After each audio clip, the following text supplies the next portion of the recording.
Welcome to the Bard of All Trades podcast. I'm your host, Brad the Bard, and today I have the man from all the other podcasts in Jiu-Jitsu, Kevin Bradley. And really quick, I just want to give some shout-outs to my sponsors. If you guys like creative writing, horror, and sci-fi, check out Vedinian. His website is in the description. Also, if you guys want to check out Valley Jiu-Jitsu in Allentown, Pennsylvania, mention me and get a week free of choking people and doing arm bars and learning how to kill people and everything like that. An unofficial shout out to New Pipe. It's an app I just downloaded on my Android. If you want to use YouTube in the background, check out that app. Anyway, listen to the music and shit. I know that's always everyone's problem. So what's up, man? Welcome to the show. Thank you very much for having me, Brad. Real quick, Valley, is that your home gym? Valley is my home gym. Okay. I just want to briefly shout out my home gym, Hive Martial Arts Academy, where if you bring up my name, Kevin Bradley, they will charge you an extra week. The first week will be double. It's an interesting dynamic you have with your gym, man. Yeah. Yo, so dude, we're here in Buffalo, New York. If I knock this like window down over here, you're gonna just see a weird brick building. Brick we're just wall, on the street. It's raining. But really only one homeless person's asked you to squat in It was your weird. bus. We can definitely talk about that. Really? So I have my phone number on the bus in case like weird shit, like maybe I park somewhere I shouldn't park, right? And then like I want someone to be able to not tow it and just call me and be like, "What the fuck is," or some Karen call, like you were saying. Yeah. Some Karen just call me, "Move your bus. My dog's gonna poop on it," or something like that. But yo, this guy, I wake up this morning, I give Kevin a call, and I'm like, "Yeah, all right, I just woke up chilling." And then this other guy calls me, and I'm like, it's a New York number, and I'm like, whoa, well, I guess this is Kevin's home phone? Like, why else would a New York number be calling me? And there's this dude at the gas station. He's like, yo, what's going on with that bus, man? And I'm like, what? I'm like, Kevin? Like, I didn't say Kevin. I just assumed it was you at first. I'm like, yeah, man, I'm in the bus. And he's like, yo, can I chill in there? You mind if I like squat in there? I'm like, what the fuck? Who is this? And he's like, yo, I'm at the gas station right now. I'm like, yo, who? What? And he's like, where are you going? What are you doing? What is that thing for? And I'm like, I live in here. I'm like, no, you can't come in real here. Real quick, just full pause. Shouldn't have told him that, right? Yeah. You shouldn't have told him you live in here. I think like, well, because he was like, yo, do you mind like if I stay in there? I'm like, nah. I think I said I'm staying in there right now. Like it's a one-person bus. Yeah, like well, I don't know if I told him like I live in here per se. I said something to that effect though. Like maybe I did say it. I don't know. But yeah, then he's like, where are you going? And I'm like, well, next like I've run like a jiu-jitsu podcast. Like I just said that. It's not a jiu-jitsu podcast. Yeah.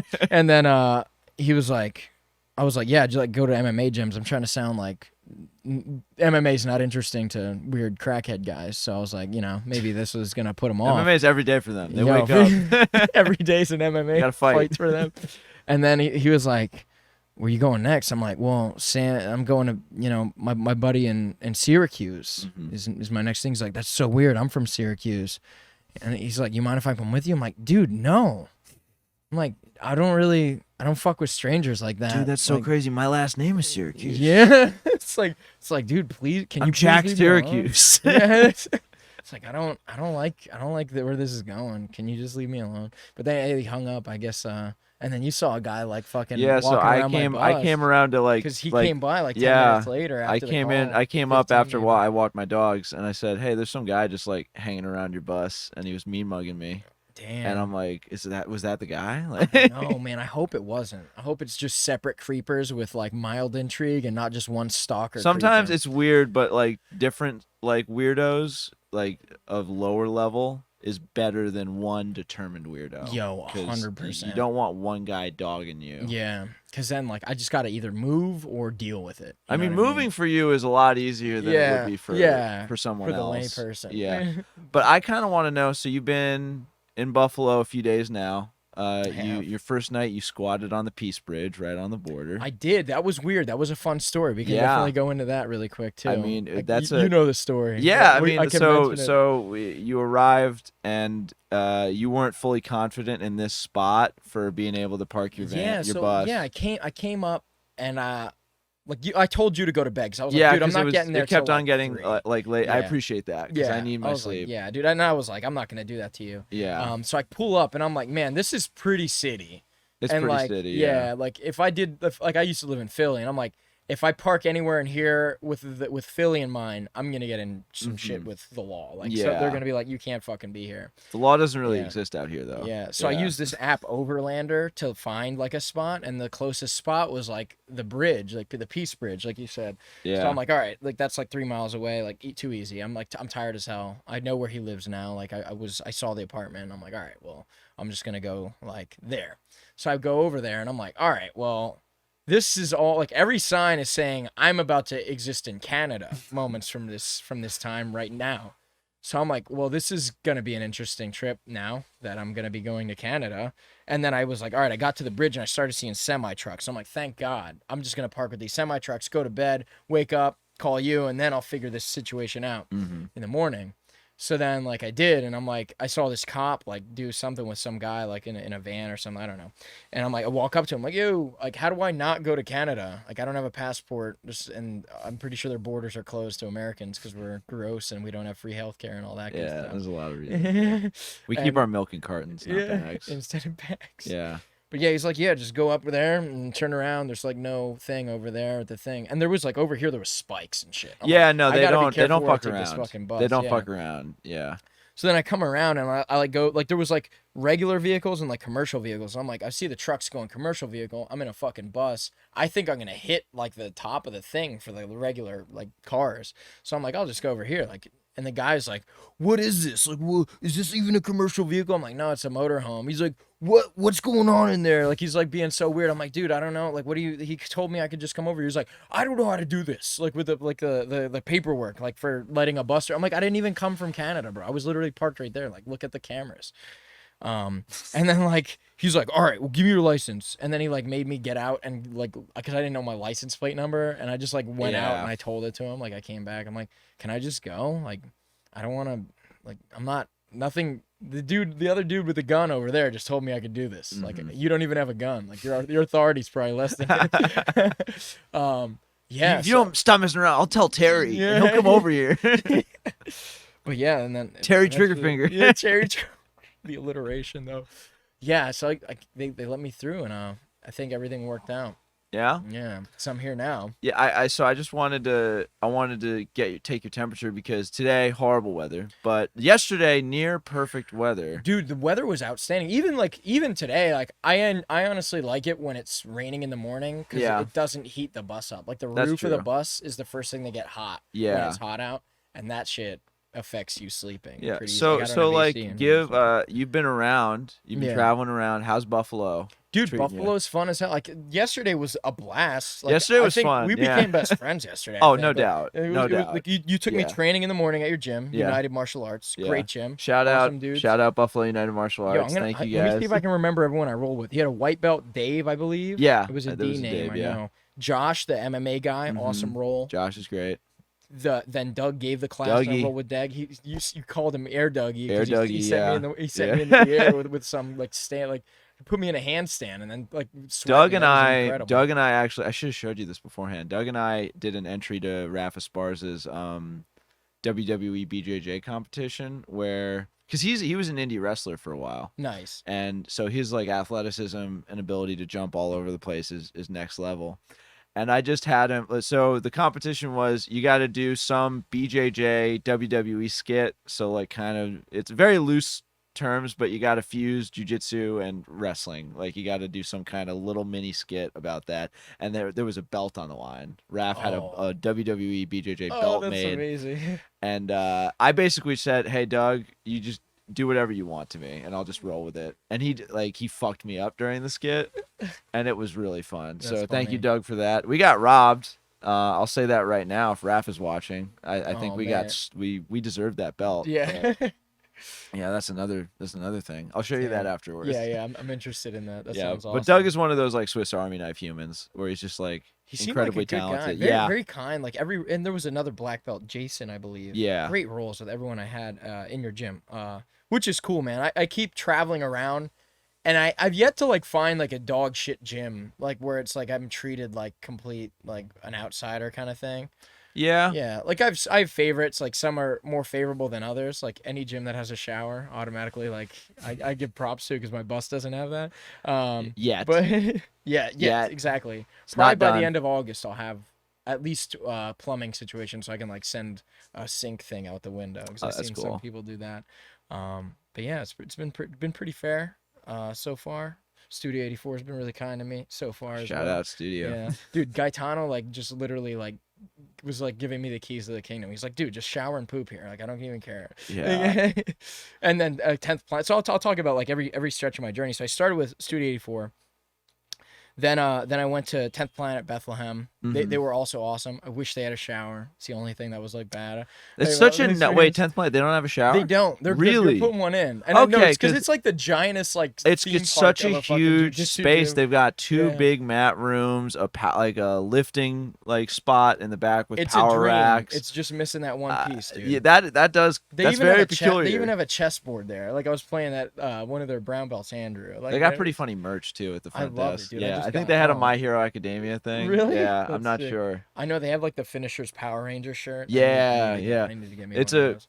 Everyone there was incredibly friendly the one time I went there. You only been there once so far? Dude, it's I've been there multiple times, and every time it's like... Shout out to Thor, by the way, for directing Josh Peitzman and I to a really good Thai place. I forget the name of it. Oh, yeah, dude, you were telling me that story. Yeah, he's a really cool guy. Hell yeah, dude. Yeah. 10th Planet Allentown's owner. Right? So you started 84, you went to Bethlehem. and then I filmed Edgard Invitational Mm-hmm. in Maryland.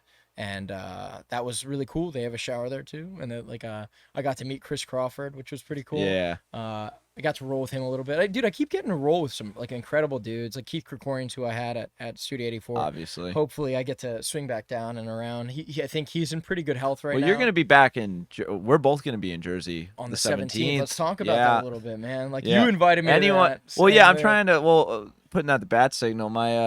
My home gym, the Hive Martial Arts Academy. Shout out everyone over there. They're having a grand reopening at the new location, and it's going to be a big open mat. Everyone's invited. It's going to be a real fun time. So if you're in the Jersey area, it's in Manahawkin. Feel free to stop by. We always love saying hi to new people. And Chris loves to bolo everybody that walks through the door, and he's really good at it. Yeah. So when I was in so I also went to Delaware, actually at Elite Jiu-Jitsu, which was really cool, and that's how I found out about this Chris Noonan guy.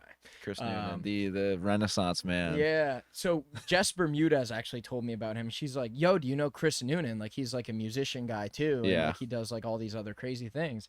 And I'm like, he designed I don't know if you can see on the. See the detail, but I'm wearing one of his sweatshirts right now. Yeah. The Kodo brand. Yeah, it's a good like fucking like the samurai thing. Like he's got his style. Yeah. You know, he really loves it, and he's putting out new drops on makotobrand.com. So everyone check that out on like Instagram too. But yeah, he's feathering the volume. I want to make sure we're matched here. I think I'm peeking over you a little bit. I mean, there. your setup is so much more complicated than mine. I might as well be recording on like a tape recorder, like baby's first like baby monitor recorder. It's like all plastic. It's got a face on it, and the cord comes out with the microphone. Yeah, with like the plastic. It's like it's like the kids' fake like to get them used to the concept of cleaning up, they have the vacuum cleaner that's just a little poppy ball thing that they roll around. It doesn't actually. Like it's a toy. Like, why would you not make that have some kind of suction? I mean, cause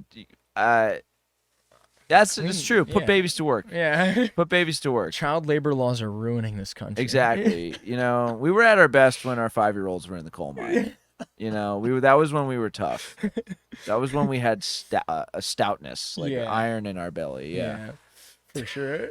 Yo, so let's talk a little bit about like your journey, man. Like it was nice to kind of open with my shenanigans and stuff. I mean, yeah, it's just because you're an eclectic dude. So I feel like it was funny. Like, anything I say is gonna be pretty boring compared to I don't know about what that, you got bro. going on. I think like even last night, like we don't have to go into the specifics, but I was saying like I had one of the best conversations I've had in a long time, just offline with you. One of those 2 a.m. Like, just 4 like a.m. man, it was nice just talking about our kind of like life philosophies and how we Yeah. operate and like our belief structures and stuff. It was awesome.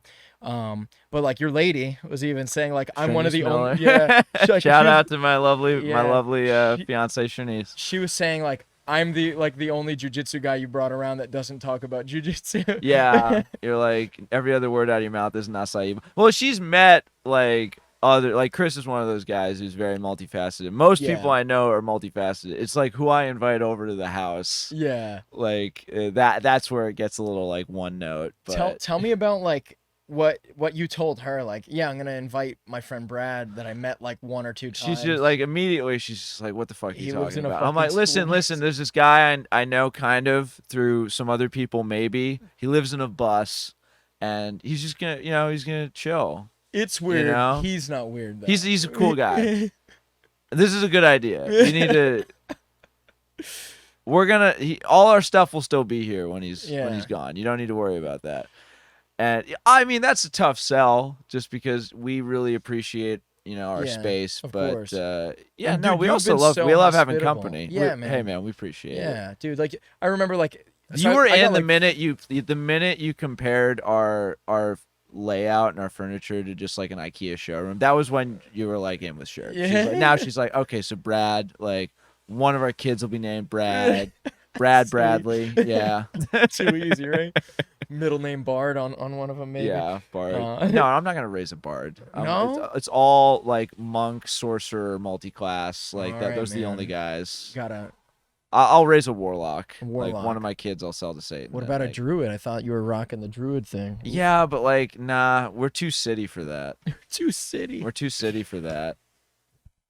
So you play D&D with Sherb? No, I'm trying to get her into it. That's something long term that I want to do. It's tough to convince anyone, let alone she hates like it. a woman. Well, she hates it a little bit just because I have a group I play with every Tuesday. Yeah. And it is, we start at 6:30. I get off at 5, so she gets an hour and a half of like me and her hanging out. It takes 15 minutes to get home, so really like an hour of my time.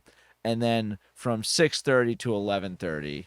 Maybe even 12:30, we're just doing the session, and she doesn't understand how we could just be doing something like that for that long. Yeah, she's like, that would be like going out like for a night on the town with like your homies and doing everything. You're literally just like talking at each other for 4 hours, for 5 hours, and doing different voices, and like you get mad that dice don't roll the way you want them to roll. Why don't you just say they're different? And I'm like, dude, like, no, you don't understand. So what's your opinion? Like, have you done like live D&D versus like doing it over like Discord or whatever app you use for that? I played most of my D&D experiences from online. Almost all of it's online. The few times I played in person, they've gone pretty badly. Like the first time, my best friend Jake and I played D&D. It was at a drop-in session at our local game store. And it was like with older white dudes, and with the vibe was not really what we wanted. Like one of the dudes was just he was playing an elf who just really wanted you to know he didn't like dwarves. And we're like, oh, like as a jokey joke, but no, he was like being really racist to dwarves in the game, and we're just like, Jesus fucking Christ, yeah, like, dude, like I don't want this. Does he go this hard on like other like personas? Yeah, he was like other elves, like he's like filthy humans, and we're just like, what the fuck are you talking about? Yeah. What do you get out of this? It's kind of like you ever see that movie Bright? Oh, with Will Smith? Yeah. Yeah, like I heard they're that racist against wasn't the that guy that did that like a rapist or something? Like wasn't I don't know, dude. Max something? I don't even know. Yeah, I don't know. Rough. But yeah, I heard that movie was kind of just like I thought it was all right. You thought it was all right? I thought it was all right. Because it was shot. I think I'd like more movies like that. Like, I thought it was cool to integrate. Like, I'm fucking huge Lord of the Rings fan. And shit like yeah, that. So hell yeah. anytime you put orcs and elves in a movie, I'm gonna give it a shot. Give it a pass. Yeah. But I think that there was a few issues with it, but I think people that are giving it shit and trying to make it like a bigger. I mean, is it's funny silly. because that movie, the concept of it has been done many times in literature. I mean, the first thing that came to my mind was like Artemis Fowl, like the young adult novels by Owen Colfer. It's about a kid, like modern day fairies that they have highly advanced technology. They live in the center of the earth, and their interactions with the regular human world and magic, like that idea has been done, but the fact that they thought they could just have an orc show up on the Joe Rogan Experience, that was and funny like I'm as just hell, like he was like an orc rapper. Yeah, I'm like something. that. Like they didn't really go into the nitty gritty of how the hell this all happens. Yeah. They vacillate. From what I heard, they vacillated between taking themselves very seriously and just sort of being slapstick with it. Yeah, and you can do that with some properties, but it's really hard. It's really hard to do that. I think like, dude, it's one of those things like, you gotta like they had the acting was awesome, and I thought Will Smith's a phenomenal you know what I actor. mean. And even like everything else was great. Like they had like the Mexican like cartel kind of even was in it and stuff. That can get like into minstrel territory Yeah. though. But it was cool, man. Like it was really convincing. Like like everything was like I love the way that it integrated. Like there was specific parts of the movie where like the storyline was kind of weird, but I like the way it integrated with like the real world shit, and it was just like from the perspective of cops, it's like they're just dealing with the most bullshit real world shit and the most crazy like fairy shit too. I want to see the guy who's really like whose whole job is taking on tax evasion in a world where orcs and For real. wizards are real. Tax evasion. Like Well, it's this, actually this it's funny like you're talking about the this Artemis this Fowl wizard thing, conclave. Have they yeah. filed an LLC so they can practice magic like Yeah. appropriately? And like, what about the taxes on enlarge reduce? Like, Yeah. you can't just enlarge reduce corn like Yeah. that. Throws the economy out of fucking whack. Yeah, for real. And like they're over here like Midas touching shit and making it gold and stuff. Oh my god! And also, just people can come back to life. There's people like if it's D&D rules, people can just come back to life. You know, Yeah. that's crazy. Yeah. Like religions are wrong now. Yeah, it's like All everyone's religions are Jesus. wrong. What did they ever get into like what the Vatican's up to in Oh, this man, world? I don't think so. I wanna There know. was some interesting like culty shit, and that's about it.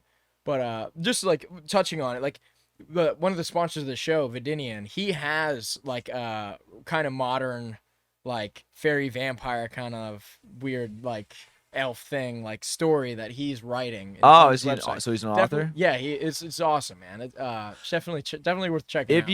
If you're looking for something, I know we're not an MMA jiu-jitsu podcast. It's very open-ended. We've Yeah. proven that. But if you're looking for fantasy meets MMA, there's this author, Alexander Darwin, out in Boston. He's a black belt over there. Phenomenally cool dude. He's just finished up his first trilogy as an author. It's called The Combat Codes, and it's like sci-fi meets MMA, where it's like highly detailed combat sequences. Basically, the world, instead of like fighting huge wars over resources, people will represent like MMA fighters to like beat the shit out of each other in a gladiator Kind of like ring. some like Hunger Games. It's kinda Hunger thing. Games, but with like Muay Thai. That's fucking yeah, awesome. it's actually. dope as hell. Like he's got an audiobook out. Cannot recommend it enough. Yeah. Like it's really cool. That's but- awesome. But yeah, I think that there's always room for fantasy is so big, and it's like the only thing I really give a shit about for the most part. There's always room for stories like Bright, you know, and Yeah. I'm never gonna knock a guy for trying something. And I'll probably have to see the movie now, just because now I want to know. It's worth it, man. Yeah, It's worth throwing it on while you're like folding laundry or something. You know what I mean? Even if you're gonna give it like 80% of your attention. yeah, I It's- definitely it's fold worth laundry. it. Yeah, Yeah, I for sure. definitely fold Yeah. laundry. Oh shit. Oh my god. Yo, so I have some like obscure questions for you. 'Cause All right. I can't ask these to many people, and I feel like you have a more informed like opinion on some of these things. Who do you maybe, think? but- Who do you think the top tier martial arts guy is in like podcasting besides Joe Rogan? I don't Like, think who do you he- think would be? Who do you think is like the top dog as far as like? I mean, I don't like. capabilities to beat up I've. all the other ones. Oh wait, in terms of just who can beat Like the if shit all out the of jujitsu podcast guys got together in a bracket, who would win besides Joe Rogan? Kevin Gallagher. Yeah, you Yeah, think no. so? My man. So wait, for anyone who's not actually, because we kind of glossed over it.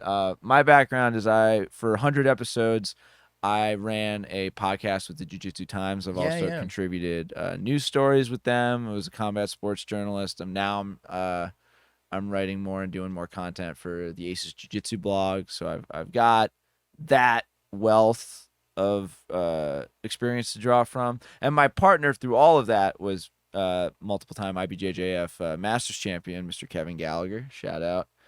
Big Kev. Big we Coach love you. Kevin. Kev G. Yeah, Mr. Uncle Kevin Coach Gallagher. Kevin. Uncle That's- Coach that's his Kevin hand- on that's his Insta. handle, At yeah. Uncle Coach Kevin on Instagram. Go follow him. He just started his new gym, Gracie Trinity, down in Florida. Go check that out if you're in Is the that area. like Tampa?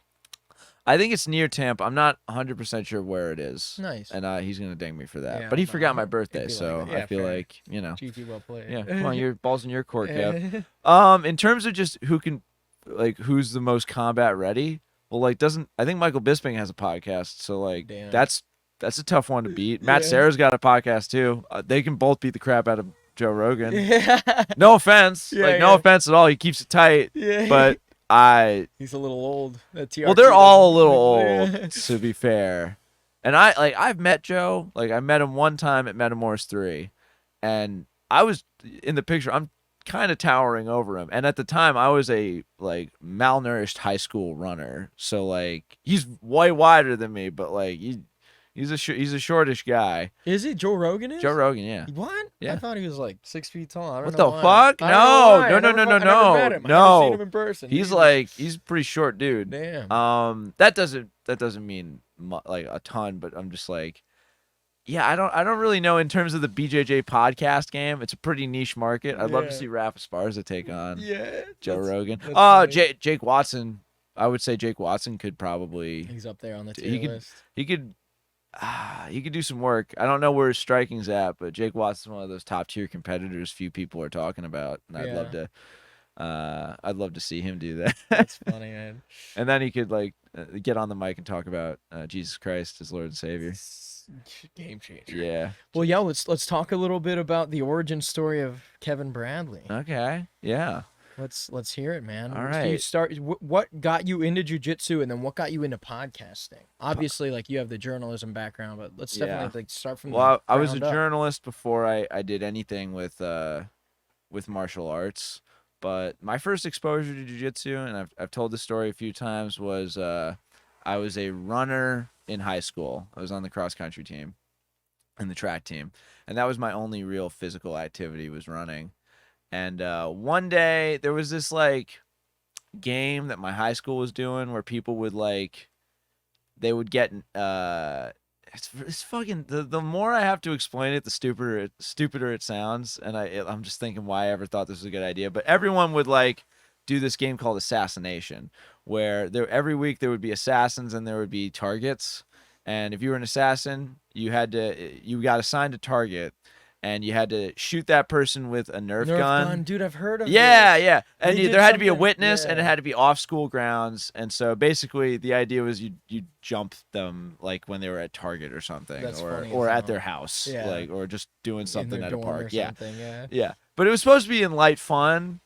But then there was this one piece of shit that kind of ruined it for everybody, and his name was Taylor Chavez. Damn. Shout out, hey Taylor, how you doing? Hope I run into you someday. He was like on the football team, I remember, or he was this bigger kid, and I was this know nothing little twink. Yeah. Or twerp. I didn't mean to say twink. Yeah, you can't and call so yourself a twink with those legs, dude. I mean, like, hey, I wish I was that handsome. I wish, you know. I found out he had my name, and I'm like, oh, that's funny. Taylor's gonna like fuck me up. But then right before running practice, we were on school grounds, so I was like safe. But someone came up to me and said, hey, Kevin, you better run. I'm like, why? And they were like, Taylor's gonna come and he's gonna tackle you and throw you in the trunk of his car and drive away with you to shoot you execution style off the school grounds. And I'm like, no, that you're fucking with me. That's not gonna happen. But then I was coming out of the locker room, and I saw him marching towards me, and his car the trunk was open in his car. Oh my god. And so I sort of panicked and I started running away, but he dashed up to me and tackled me to the ground, and he had about 50 pounds on me.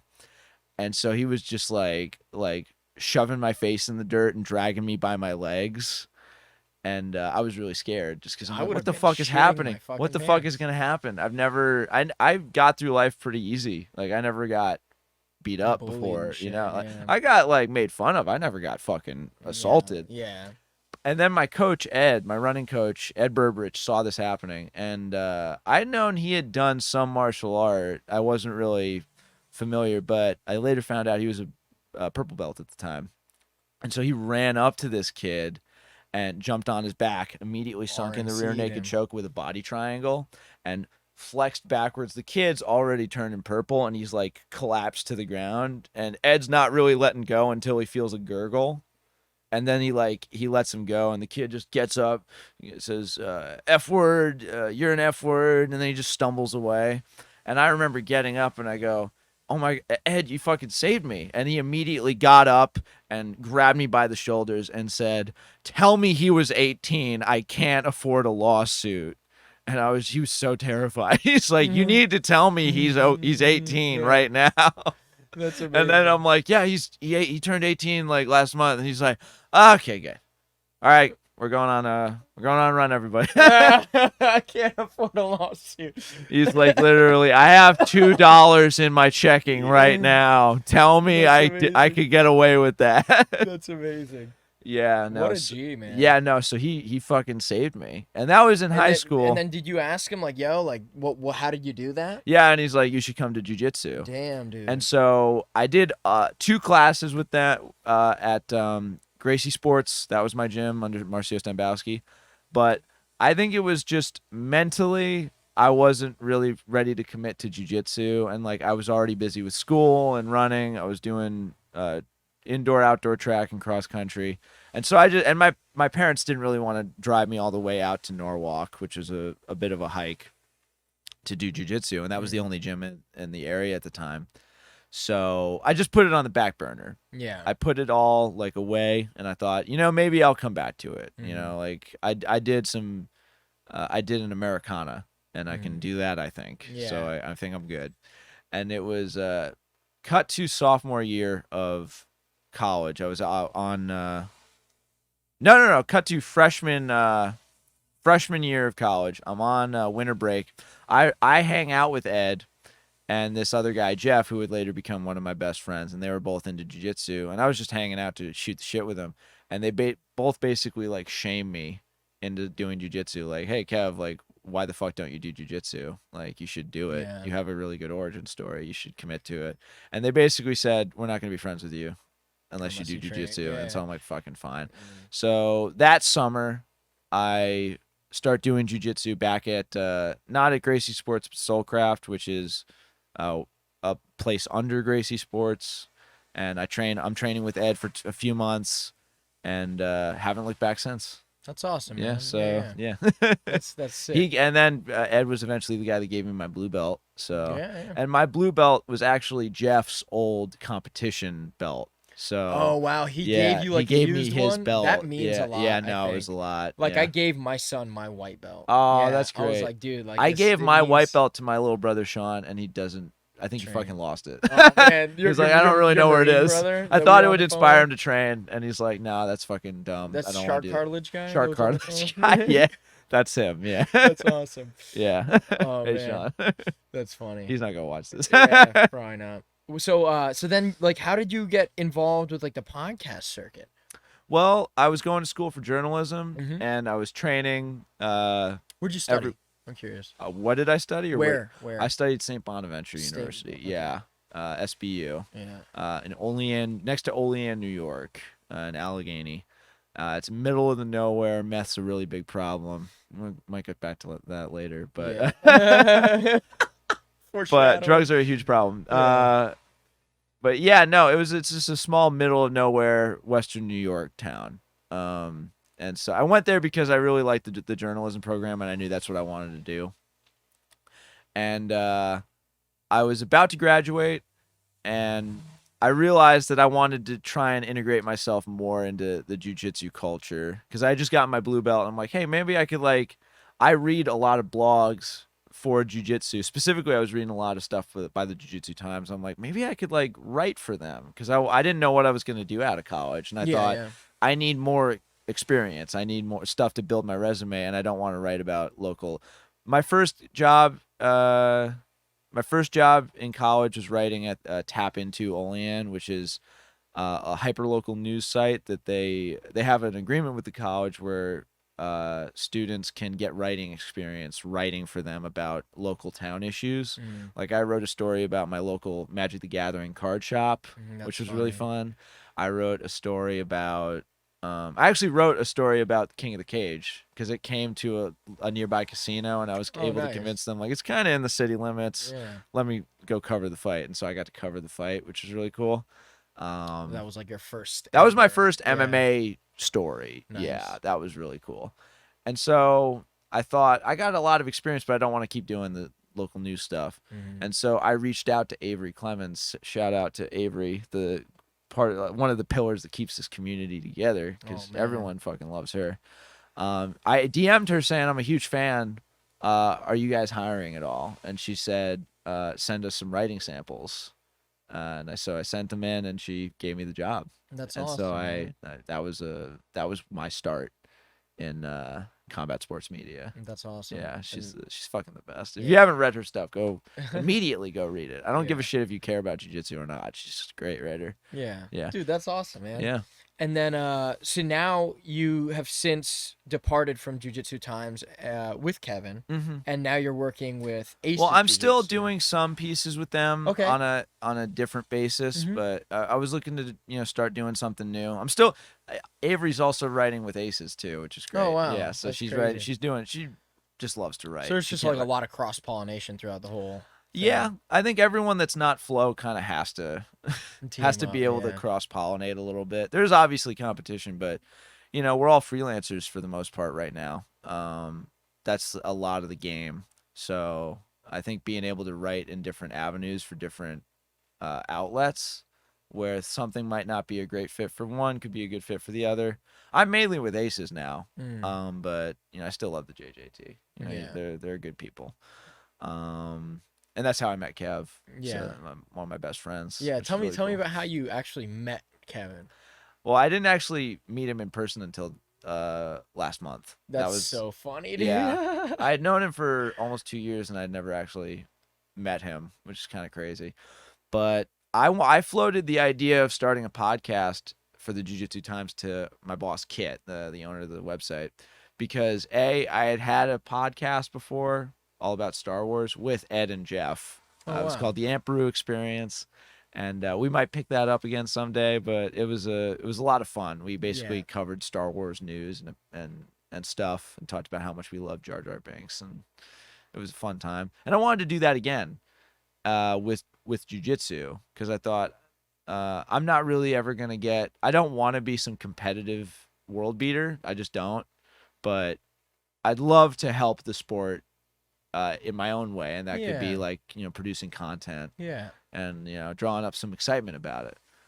And he gave me the okay, but he said he wanted me to have a co-host, and I'm like, I could do it with Avery, and he's like, well, no, she's pretty busy, and we got another guy that has a podcast background that I think we could pair you guys up, and that was Kevin Gallagher, and he had the Old Man Grappling Hour, which is the show he did with Sonny Parlin down in Florida. It was a long running thing, really good stuff, all on YouTube. But sorry, the sounds of the traffic distract They're me. probably not getting picked up. Oh, on the yeah? mics. Yeah. These are good mics. Actually, fucking these are my vocal microphones that I Vocal use when I microphones, okay. perform. Oh yeah, So, yeah. I mean, these arm candy boys, I really like these. Your whole setup is really good. Yeah, if anyone's interested in this gear, you can check it out in the description. I have links to everything. Buy it off the links, and I get like $1. I just want to know, for anyone curious about what the other side of this bus looks like, it looks like a straight up FBI surveillance lab, with There's a lot of multiple monitors, and there's like a Cubicle desks. safe over there. There's a straight up bow and arrow over there. Dude, there is, man. Yeah, it's a fun time. If Dude, you haven't done a bus tour, you should probably do one. I have like a small one. I need to do like a more fleshed out one. Yeah. I'm actually random question. Probably answer maybe, I don't know what the answer is going to be. You ever heard of Regular Car Reviews? Do you know that YouTube channel? It's a pretty big YouTube channel. I think they're very close to 1 million subs. They're very close to their play button. Anyway, I'm good friends with one of the guys, or he's a frequenter of my old open mic that I used to host, and they're gonna do a review of my bus, but that's in the works. That's enough of a spoiler for the viewers out there. You're gonna have to let Sherb come in and do some interior decorating. I with you. want, dude. She has a gift. Yeah. Yeah. Like I'm not even like. trying I'd to live blow like her a up. freaking caveman if it wasn't Yo, for real. It's like yeah, you're like the or even me, like I'm like the image of like the TV on the floor with like a chair. It's like women just hate to see so men sick. happy. So sick. Yeah. It's like it's all I I'm need to happier do. now. That's the problem, is that I am happier now. I hate Yeah. the process getting there it's is rough. daunting. It's and daunting. like the act of spending money on Yeah, stuff that you it's just like, you don't see the immediate yeah, like like this has this will no look function. great in our Yeah. house. I'm like it's not there Yeah, now, but can I use and it I to don't like? want to go to Yeah, IKEA. yeah. Can I wear that? Like, what is it? What is the function of that device? But yeah, dude, it is a. You should do a tour of your house, honestly, bro. At least like maybe. put some pictures of the pieces. Like you have some very nice. I have some Yeah. art made by one Chris Noonan that I might put up there. Yeah, that thing is awesome. Yeah. He's got a gift too. That's crazy that he does so many different facets of art, right? I fucking he hates when people talk about him. Yeah, and all this yeah. stuff that he does. I don't want to blow him up So, without hey, meeting Chris, him too hey, much. Chris, you motherfucker, yeah. you're really talented, you Yeah. son of a bitch. Because of this, if he hears about it, he'll just put me in Neon Belly for like 8 minutes, like his bony little knee driving right into my spleen and liver. Just oh god, pee and blood, whatever. he's a maniac. That's how Yeah. But yeah, man, I think it's crazy when I meet someone who has a gift with music and visual art. I'm like, dude, he's cannot yeah, he's a figure that graphic shit out. designer. He's designed a bunch of beer cans for some company or two in the Jersey area. Like he's just off to the races. Yeah, everyone should go follow all of his shit. Yeah. Just, I think at Chris Noonan is his Instagram, or Search- at the Hive search the Martial Arts name up. Academy. Yeah, the Hive. Just go over there. Yeah.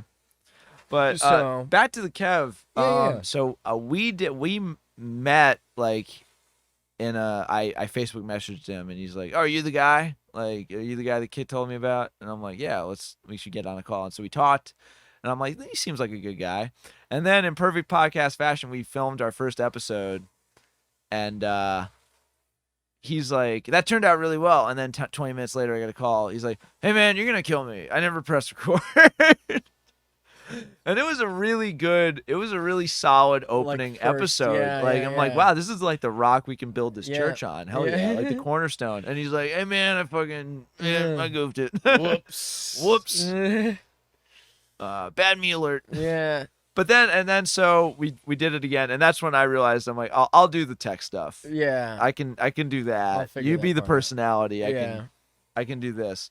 And yeah, over the course of 2 years, we filmed 100 episodes. We hit the big 100 mark, which was a goal of mine. I always wanted to do is get into the triple digits, just Yeah. because I'm most approaching. podcasts fail I'm it approaching before it. 10. Yeah, dude. Yeah, congratulations Yeah. too. Like, Thank you, man. I'm glad we got there before the open guard cast. 'Cause, Yeah. Jake Watson and Danny O'Donnell were really ramping it up, and I'm like, shit, Kev, we gotta pump out the last few. Oh, that's funny. Like you guys were racing. to see Yeah, who could and I'm get like, the shit, trips. they're getting there. We gotta. Yeah. If this thing's all gonna fall apart, we gotta hit to 100. We gotta get to 100, and Yeah. then we can just retire. But yeah, no. Yeah. So we ended up interviewing. The work we did, I'm incredibly proud of. You know, no matter what, it's solid stuff, and I got the chance to talk to people I never would have talked to otherwise in that way, and. You know, we had Chase Hooper. I got to, and the people I was able to get, everyone knows Kev G. So he could just ask and be like, "Hey, we got Hoyler Gracie coming. Yeah. Yeah, we got Helios Ghost, hit me up. We grab beer every now and then. He wants to come on the show." Whatever. I got the Weezer board right here. Yeah, no. Summon It's it. like, hey man, we got the widget board. Oh my god.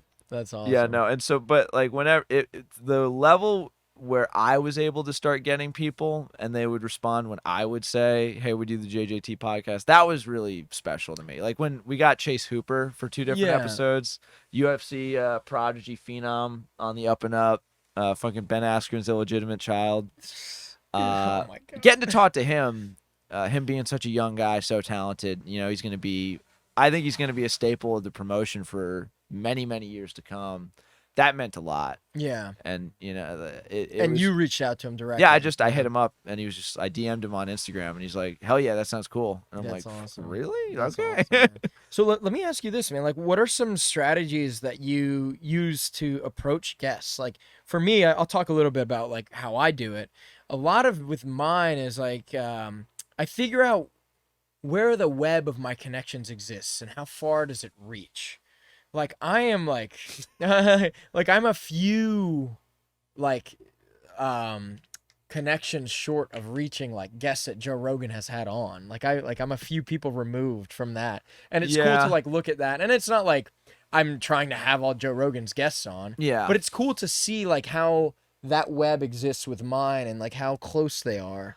I know? mean, well, I see that, and I do Mhm. try to look for common connections. Mm-hmm. Like when Kev actually, when we had Chris Beatty from the bassist for Hatebreed, any metal fans out there, I realized he was born and raised in Bridgeport, Connecticut, which is a town over from where I spent most of my small world life. dude. And so I was talking to him in the intro to the show, I wanted to ask him Connecticut stuff. And I mentioned that I'd gone to Notre Dame High School, and he's like, I did too. And I'm like, are you kidding me? I share an alma mater with Chris Beatty, and then we shat on the school for like the first 10 That's minutes so of our funny. jiu-jitsu podcast, which I thought was really fun. Yeah. Yeah. I like those connections, but really I'm not looking for anything like that in particular. It's more of if I see someone and I really think that they could have a good conversation, I will look into them and see what things I can comment on, what things I can ask them about. Like we had Martin Ford, who's this 6'8", 300-pound bodybuilder, like strongman out in the UK. And there's this image of him that was floating around because he's in like movies. He's in the new Fast and the Furious. Is he really? Yeah, no. And he doesn't look like a real human. He looks like a bad Photoshop. Yeah. Like if you took a picture, me and him ever meet and we take a picture together, it's gonna look photoshopped. Yeah, like you have a cardboard cutout. Next to you. And he's got really sick tattoos on the side of his head. He's such a good guy. Yeah, but there was this image of him going around when he started doing jiu-jitsu. Like he started training at Gracie Barra ahead of this MMA fight he wants, and the image of him in the gi looked so fucking ridiculous. I literally was like, I need to try. And he's got a million followers on Instagram, but I DM'd him, and for some reason he hit me back. I'm like, oh my god. And we just talked with him, and I asked him about his cricket career because I looked into it, and he was a professional cricket player. Got injured, had to deviate into a new path in life. Decided to become Bowser from Super Mario. And getting to talk with him about transition. So I made a lot of the episode about transitioning from one sport to another. Yeah. And then how he's transitioned from,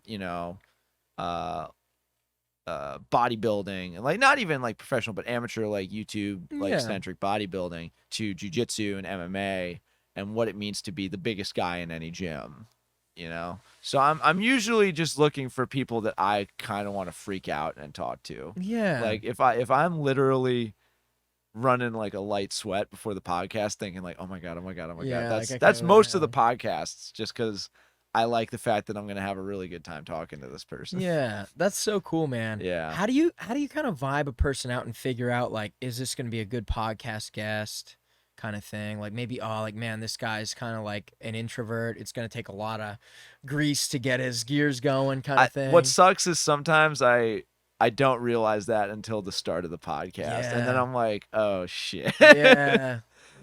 What are some strategies you use to kind of get them out of their shell? Because like I've seen one of my, like, obviously we were talking about this before, but like my first like podcast I've run through the entirety of was the one with Steve Joachim that you had on. And Steve's just like a social butterfly. Steve is the easiest guy to talk to. Yeah, he's a sweetheart. One of the easiest. Yeah. He's literally like, hey man, I just got a megawatt smile. Yeah.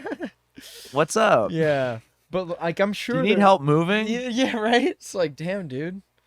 It's like, dude, you're looking good today. Like, what's up with that? That means so much to me, man, on a deep level. Yeah.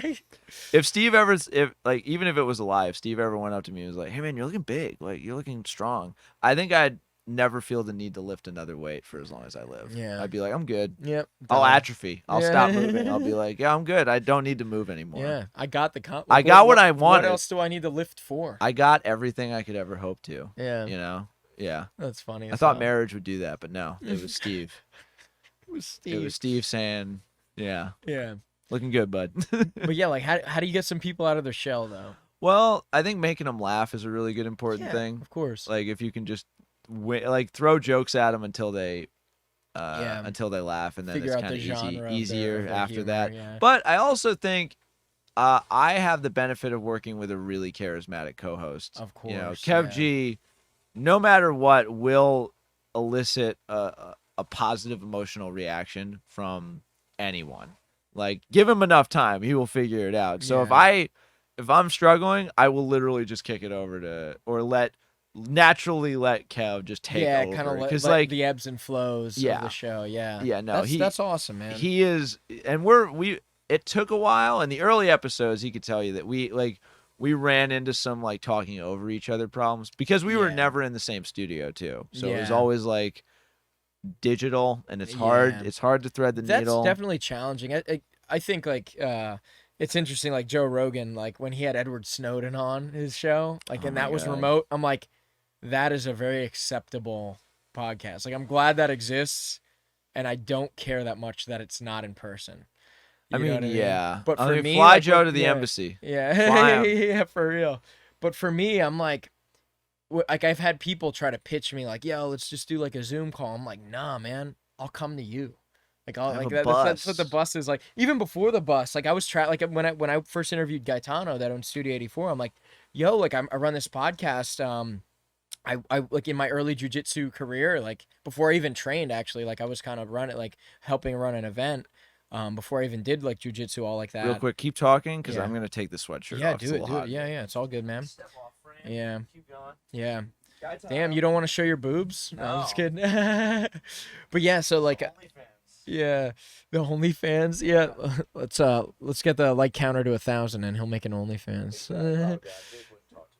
If I did that, Jake Watson would be like, "Hey man, I'm worried about you." But yeah, yeah, I just kind of, he was one of the first people like I felt like, yo, like I know you're pretty far away, like I'll totally bring my setup to you. It was so funny, like the early days of like my mobile podcast before, like, so I started my first ever podcast was in the bus. Yeah. Yeah. But and the chairs, it was funny, were a lot closer. Like I could touch you really Okay. easily. I'm glad you can't right Yeah. now. It's so funny. I remember like one of my early episodes was with a guy named Phil Groff. He's like a jacked cop guy. Hell yeah. And it's like, dude, he's like taking up the whole seat, and it's just like our knees are practically touching, like how close it was. It's so funny, man. And yeah, I kind of just modified some things now. I kind of like, I have some ideas. Anyway, but that wasn't really a mobile thing. Everything that was for that podcast was very, we're going to do it all from here. I had like a warehouse space that I was using. There was like a million extension Really? cords run. Yeah, dude. You're just in a Yeah. storage unit. Yeah, basically, this is basically what it was. Like, it was like a bunch of mechanics over there, and then like our warehouse space. Anyway, that's a whole other story, and I have a video on it if you want to see the bus origins. Check out the Bard Q&A episode 1. Anyway, so then I decided, yo, I'm just gonna like do the podcast in gyms. I thought that was a cool idea. No one's doing that. I'm always trying to think like, what's no one else doing? Then you fucked up because you're not gonna find a nicer looking Gym than than Studio. yeah, dude. Just like, what other gym invests that much in like wall tiling and Yeah. like flooring and like the colors? It's impossible. How many other like theme, like every other gym is just like white or gray. Yeah, And he's just got blue like different mats. shades of blue, and it looks like a real estate office. Yeah. Like a really nice real estate office. Yeah, dude. It doesn't even make sense how beautiful that gym is. Yeah, it's so good. And yeah, so like from there I decided like that was like during COVID when I really started doing like the podcast touring.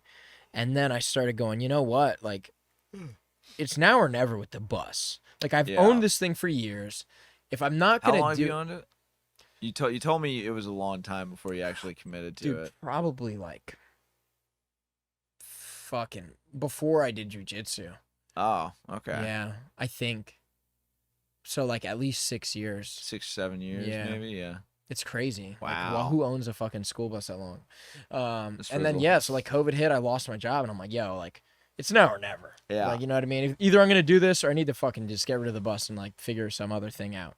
But yeah, like I'm like, yo, I want to do the music on the road. I want to do the podcast on the road, and if I can sleep and save time by doing it, like while I'm traveling, this is the solution. All at once. Yeah, pretty tangential on that. But, I mean, no, I don't think that. I don't. Yeah. You gotta find. I feel like analyzing the origins of any endeavor kind of let you know how long you want to do it for. Yeah. You know, like how hot the energy is. Yeah. You know, because I hope that everyone that you run into is as nice as Sherb and I. You know, just Dude, but I like to real. think we set the bar high. Yeah, dude, you definitely did. Like, I like, especially like, from my first impression of the city, like I pull in, I'm like, yo, this is like kind of Someone to offer us alcohol out of the back of their yo, fucking dude, truck yeah, last that's what I'm night. saying. Like, well, like not yesterday. They're like, but, hey, you the- want shots? Yeah, it's like, yeah, it was like, Okay. yeah, like, all right, fuck yeah.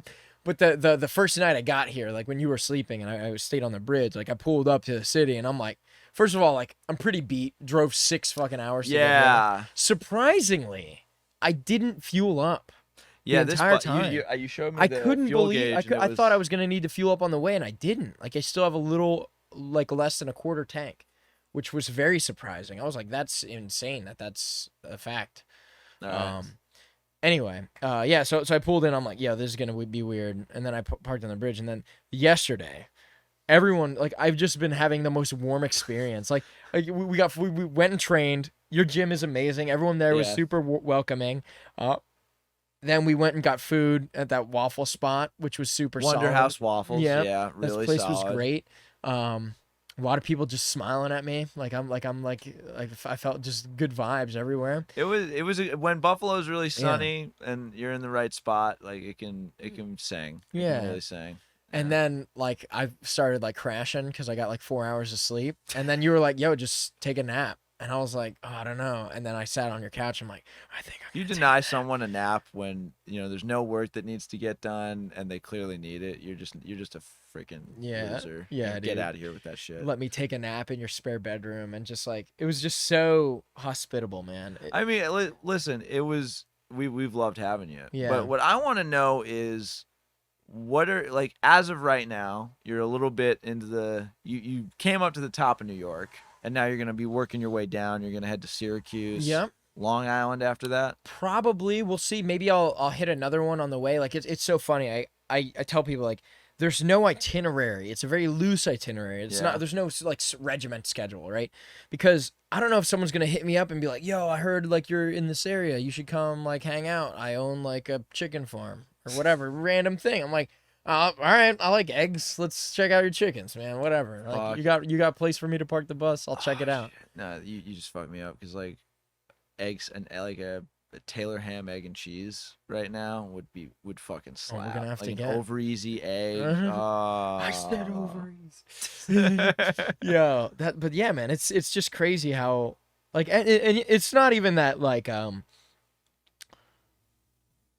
I don't know, man. People like that I'm bringing a school bus to them. It's fucking cool. I haven't had a bad experience yet. You just set the bar really high for like a great experience. I'm doing this because I want to challenge everyone that comes after, like, to raise the bar. 'Cause Yeah. I want you to keep having a good time. Definitely. Because if Kevin Bradley is doing a better job than you at anything, you need to step your game up. That's not good. That's bad news. You gotta. I think it's a testament to your. Also, I have Shure, Sherb, so it's cheating. That's like, I don't do anything. I just sort of sit there and let her be great. She gave me like the cupcake, and she was like, "You want one?" I'm like, "I kind of want one." She made those. I was like, "No way." Yeah. But yeah, I think like just the energy that you carry with like your vibe in general, you can see that it transcends the podcast, right? Like that you have that fun energy on your podcast, but that's exactly how you are in person too. I mean, I want, like, full disclosure, I want to get to the level of like success and fame where I don't have to be authentic anymore. Where I can just be like, hey, and then be a dick off camera. Oh, like, yeah. I want to get to that point where Yeah. I'm just like not like a bad guy. Yeah. Yeah, that's the goal. I want to sell out. Yeah. I want to get to be a sellout. Figure out how much money your Exactly. I'm waiting for the personality's guy in the suit to offer me the dark Faustian deal. worth. Be like, you got to blow up this hospital, but then your future's secure. I've already blown up the hospital. Done. Yeah. Here, do it. Yeah. It's like blow it up. I keep pressing the button, trying to blow up like, more hospitals. Is there more hospitals? It's like, dude, I'm checking my Bitcoin wallet. Where's the money we agreed on? Where's the Ethereum? Where's the Ethereum? Well, dude, we were talking about that yesterday. Like, we were talking about like the ethics behind crypto because I'm invested in it. But you were saying like the energy consumption that cryptocurrency. Like, I didn't get to read the article that I pulled up yet, but that is crazy. Yeah, the crypto takes more energy than anything else. It's to maintain on the planet. Yeah, on like percentage wise, it's not good. Yeah. I mean, listen. I want to just be a full disclosure. Like, I'm no expert. I'm no like economist or environmentalist. It was just a not so fun. I mean, it's just when you tell me that that's how much power is being used for anything, shit like cum rocket coin that Elon can tweet about. That's not good. Yeah. I mean, that doesn't seem like a good idea. The world's kind of jacked up. No, if it's like a domain name and like I'm gonna register a shit weird domain name and hope that it like becomes valuable later down the line. That's one thing that doesn't hurt anybody. Like, sit on that. Yeah. Sitting on that doesn't fuck anyone else over. Yeah. But, you know, I'm going to start a new coin and then I'm going to start a TikTok account all about telling people we need to start asking Elon Musk to tweet about this coin so it jumps up massive percentage points so the 2.8 trillion I own become like 10 cents. Yeah. Let's do it. Each, instead of fractions of a cent. Yeah, no. It's kind of crazy. But, you know, maybe I'll have my foot in my mouth a year from now and I'll have like crypto. Maybe I'll have like Bitcoin or something. Maybe because it'll change. Maybe who knows? Yeah. I don't know. It's interesting to think like how can we use that processing power to be more productive? But yeah, like we can definitely like sidebar that. We need, all that processing power needs to be fed into an AI like that can just be the DM for campaigns. So no one has to like do it. Yeah. Because there's some nights where no one wants to be the DM. Yeah. I can do a 1-shot, maybe a 2-shot. The longest I've been able to run a campaign without getting burnt out is like 6 sessions. And it just kills me. Yeah. I can't do it. Yeah, I believe it, man. Dude, it takes so much work to be a DM, dude. Yeah. And even if you start out with the premise of like, oh, there was a war, you guys are amnesic survivors, and there's some orcs around or goblins, and you just gotta beat them. That will snowball into, all right, so now you're on Zekron, the 5th planet from the 9th solar system away from the Milky Way. You've just killed the God Emperor Ukok. And now you got to figure, like, they'll build out the lore, and they'll make so many decisions every day that you need to keep track of that it's just, fucking kill me, please. Yeah. It's like, dude, I'm in over my head. I literally, after every session, I go, because my group has 2 DMs, and we're running 2 campaigns. Oh, nice. Alternatively, so one week we'll do one campaign, another week we'll do another campaign.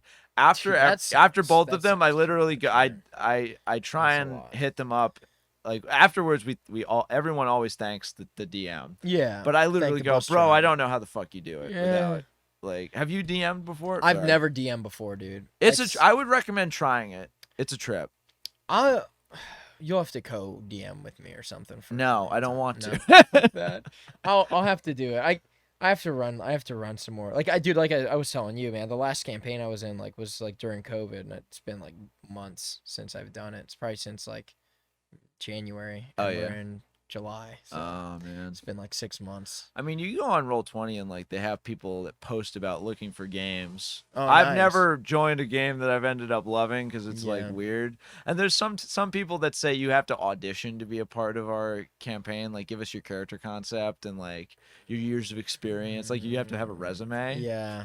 And I've never had a good enough resume to get into those. Yeah. Yeah. That's interesting. Yeah. Wait, you haven't? Jeez. I don't have much D&D experience. Like, I really don't, compared to a lot of people that have like been in hundreds of campaigns, DM'd for 20 different campaigns. That's their fucking main hobby, dude. Like, you're kind of a jack of all trades yourself. Like, you were just. I'm a Phil of all trades. A Phil. Where it's like I have interests, but I'm not. Jack of all trades implies I have some skill. Yeah, in like some everything. competence I'm a in Phil those things. of all trades, where it's like. It's I'm like, a Phil of all hobbies. Yeah, Phil of all hobbies. Yeah. That's so funny, man. Like the craziest thing I think about the things that we have in common was the fact that you played ultimate frisbee growing up. I played. Because I like a lot of I people I gotta know don't no, but even know okay, what but the here's the fuck thing: it is like I gotta be really careful because there's some passionate ultimate frisbee dudes and dudettes out there. Yeah.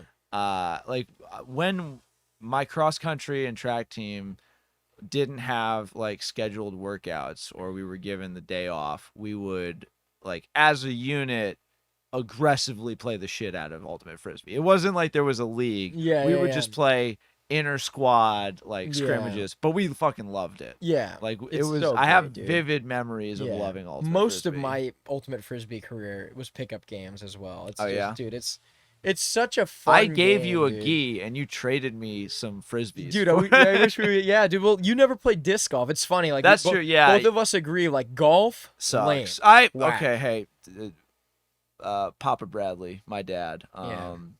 Sorry, because he loves golf. Yo, He's fucking loving. I'm not sorry, man. My dad Find will a beat new, the shit out of find a you. new, find. All right, I don't want him to beat me up. Don't but do that because find a Kevin new. Bradley Sr. He will drop a bitch. Damn. Yeah. But yo, all right. Suggestion, Papa Bradley, Mm-hmm. play disc golf with your son. I'll do.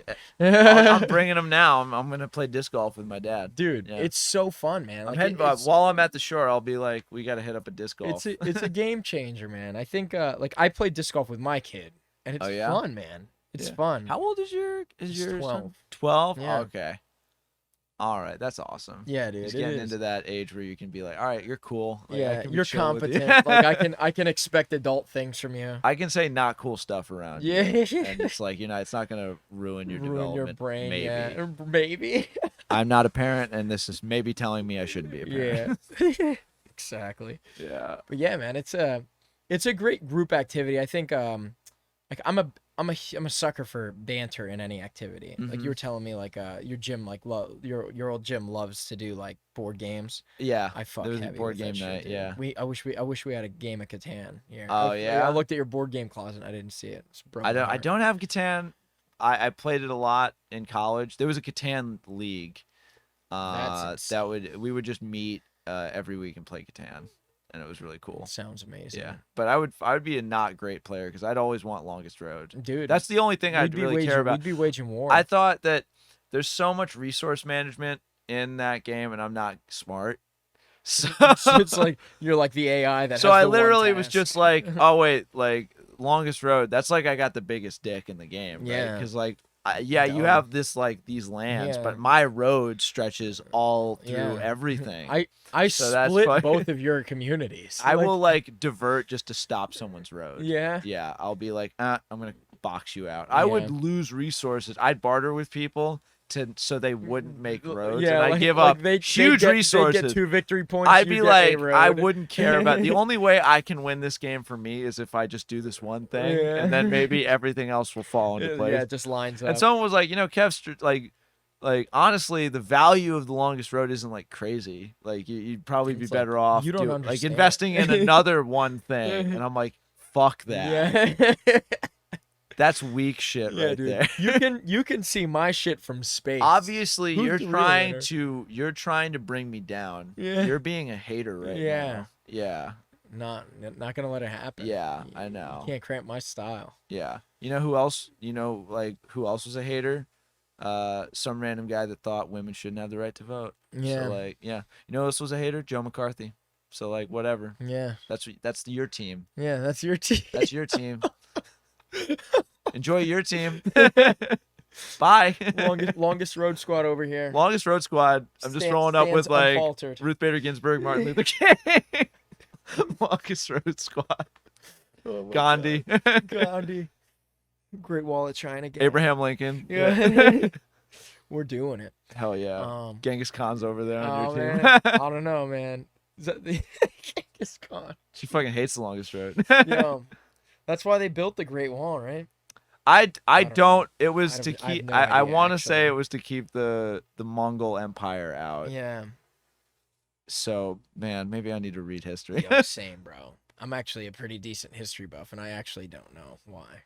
You want to know who will make you feel like you don't know enough about anything just by how much he knows about like jiu-jitsu history? Robert Drysdale. Really? He is the encyclopedia guy. Yeah. He's the brainiac. Yeah.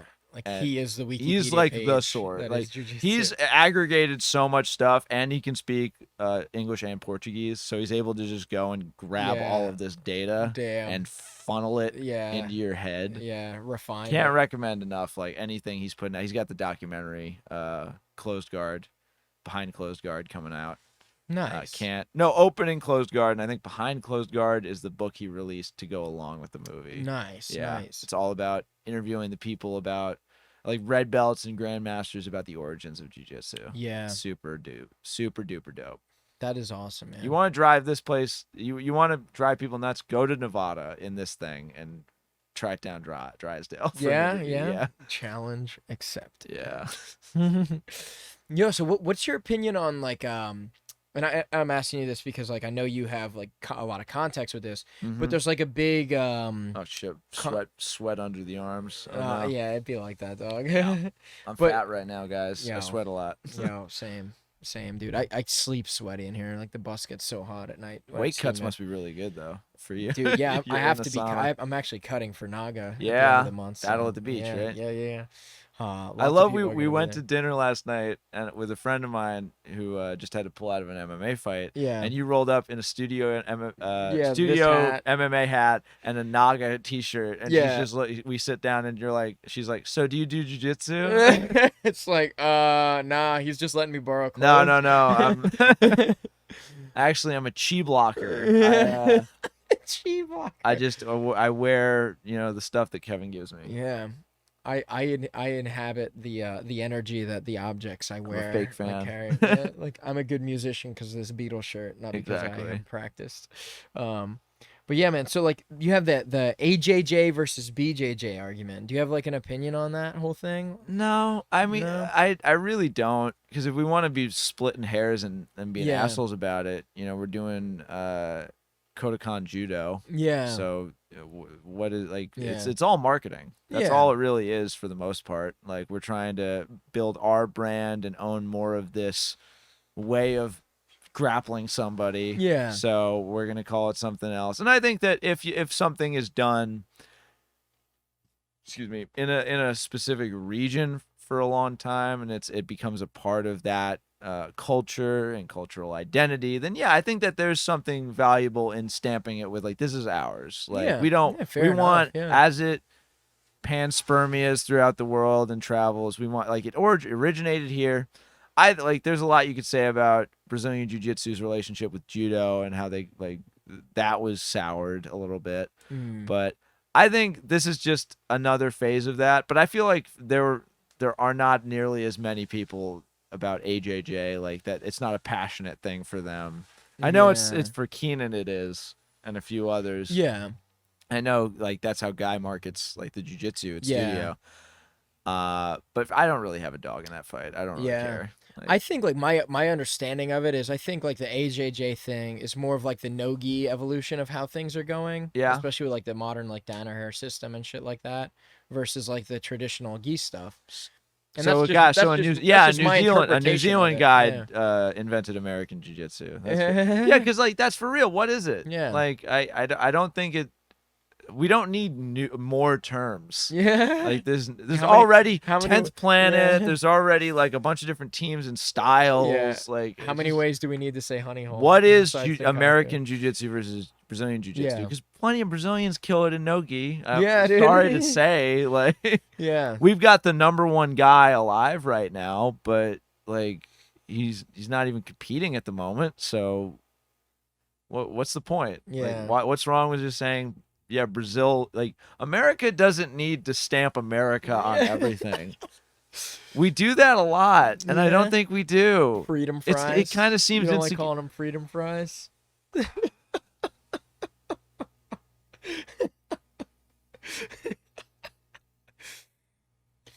I remember there was when I was a kid, someone told me that a hamburger without cheese, that's a ham hock. And I'm like, fuck off. Yeah.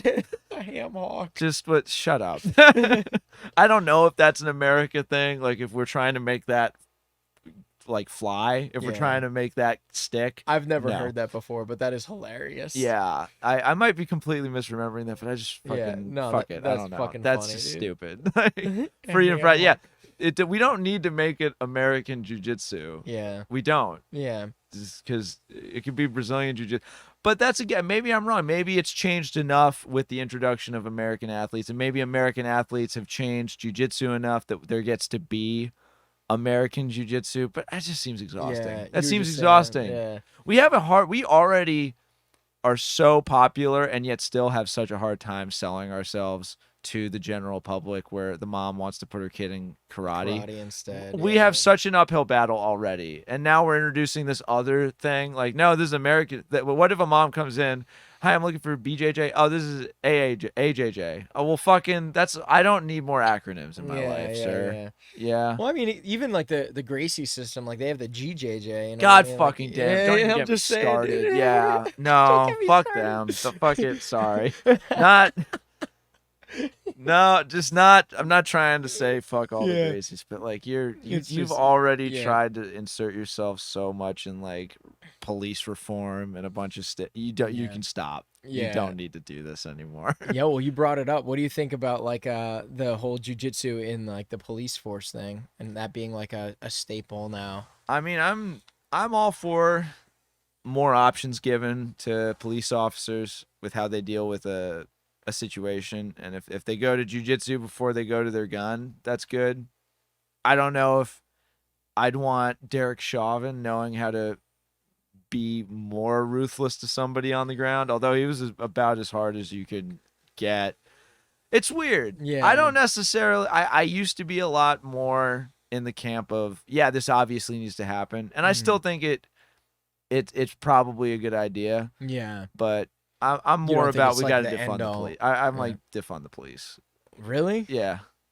Yeah. Even with what's going on in like the West Coast? Yeah. Yeah? Yeah. Yeah. I mean, it goes a lot to saying that cops are not as preventative as we'd like them to be. You know, what's preventative is investing in like infrastructure and social safety nets and communities that, you know, maybe figure out why they're doing crime instead of, you know, buying the cops a new tank. Yeah. And I get it. I think that it's a conversation that needs to have, and I'm not going to pretend that I'm the fucking guy that knows what's up. Yeah. Fucking, like, I'm not going to pull a Gordon Ryan and say I'm an expert on every fucking thing because I know how to do jiu-jitsu. Yeah. That's funny, for some reason that doesn't appeal to me, but you know, that's where I'm at. Yeah. I think I think that the novelty of, or not the novelty, but like the idea of jiu-jitsu police reform and jiu-jitsu saving cops in America, it distracts from the real issues that exist with the police. Like, it's sort of this really fun like carnival sideshow that we get to talk about. Like, no, we're doing jiu-jitsu now, rather than we're still killing a lot of brown people. You know, like, I don't think a blue belt's gonna necessarily make everybody better. And I've talked to cops about this, like Freddie Trillo, Brazilian Jiu-Jitsu black belt, long time like former SWAT member down in Miami. He makes a really good case for why jiu-jitsu needs to be mandatory, you know, and I agree with him. I do think that all the discussions happening about police being trained in jiu-jitsu are good, but I don't like that everyone's acting like that's the solution. This is fucking it, guys. We did it. Yeah. You know, throw away the body cams. Yeah. Fucking, don't worry about it. Yeah. Oh my God. You know?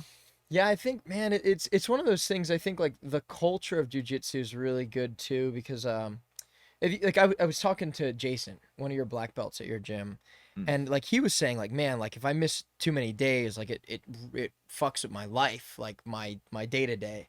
And I'm like, that's so interesting that you say that, because I feel like the same way. Like when I lost my job, like because of COVID, like jiu-jitsu is kind of the thing that brought me out of like my depression, like from like, you know, like, oh my God, the world's like on its head right now. Like, I don't even know, like my whole life's been like flipped upside down. But training jujitsu, like you're kind of putting yourself in like this life or death situation where you're trusting the guy you're training with, like with your life, and you kind of get to take your day out on your friend. You know what I mean? So if In you a get way, to do that in the you get gym, to exert yourself. you don't have to it's do not that like to someone on the street. Ezekiel-ing your buddy. Yeah, fuck you, boss. Yeah. But I think like even at a subconscious level, you're getting to do that a little bit, and I think if you can do that in like the gym, you're not nearly as likely to try to do that to like, you know, a citizen. That's a scary thought though, just because I mean, I don't know if everyone's as close to the freaking breaking point as that. Yeah. And I think what I'll say to all of that, Mhm. just because I'm not a mental health expert Yeah, too. yeah. You know, I wanna only speak from where I'm capable of speaking. Mhm. I know that when I'm doing jujitsu, I can't think of anything else. You know, I can't think about whatever stress is going on in my life. Yeah. I don't know if it gets out aggression. I don't know if it wasn't for jujitsu, or I'm gonna say no. It's not like if it was not for jujitsu. Yeah. Hang on, I'm getting tongue tied a little Yeah. bit. It's not like if I didn't have jujitsu, I'd be at risk of just I'm gonna commit fuck crimes. somebody, I'm yeah. gonna rob a bank. I'm gonna stab someone. No, Yeah. that's not me. That's Yeah. just not. I just know that jiu-jitsu is a rare thing where I have a very active head that I get bogged down by a lot of different thoughts. And if I'm doing jiu-jitsu, they don't bother me. I'm not Yeah. freaking out about stuff. And that's why I do it. Yeah. You know, that's what I get out of it. Yeah, And I think same thing here. Like and this a is my PS personal litmus test. You know? PSA, I just want to say if you're at a place where if you're not doing jiu-jitsu, you're thinking about doing crimes, you should probably get help. Yeah. I think that too many people use jiu-jitsu as therapy, and that it can accentuate, you know, efforts for mental health, but it's not the only thing. It's never the only You thing. think like it's a band-aid on the issue that you need to get actual you see a mental professional. you kind of still thing. probably need to Yeah. talk to someone. Yo, And that's not fair weak. point, That's man. not Yeah. weakness. I need to talk to people all the time. Yeah. That's, you know, like mental health was really hard for me, you know, for a long time. So you should not feel like, no, I have to do this combat thing and that'll be my therapy. You should talk to someone. You should just talk to someone. Yeah. That's funny. Yeah. Well, let me ask you this, right? So you were saying like the defunding the police, but do you think like police need more like mental help too? Yeah. You know what I mean? Because There needs to be mental health screening because a lot of Yeah. fucking disaffected high school quarterback bullies Yeah. didn't make Taylor's anything out getting of themselves, there, want to yeah. be like cops. Yeah. And I think there's a lot of cops that shouldn't be fucking cops right No, now. dude, fair enough. Like the vetting process, right, is like a big problem with it. Yeah. If you have the power of life and death, you should be at a level of reproach. Yeah. You know, I don't think it should be as easy as 1, 2, 3, like few months in the academy and that's it. Like I think like from my perspective, I think defunding isn't the and I mean, answer well, as much as defund.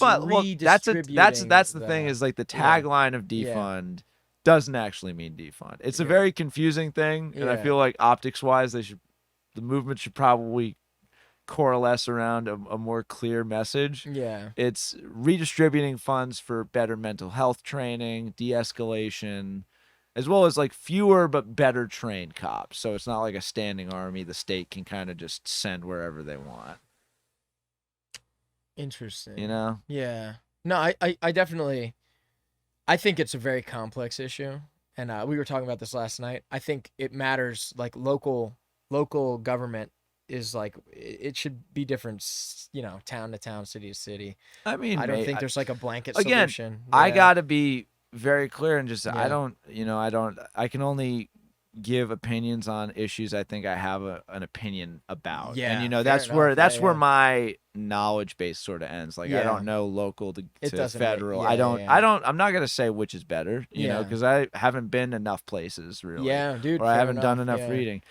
And that's my biggest fucking one of the biggest gripes I have in the jiu-jitsu community, besides all the rapists, is that, you know, a lot of them think, oh, I got a black belt. That's a PhD in 87 different topics that I can just wax about. Yeah, fuck yeah. Yeah, I got an opinion about Venezuela.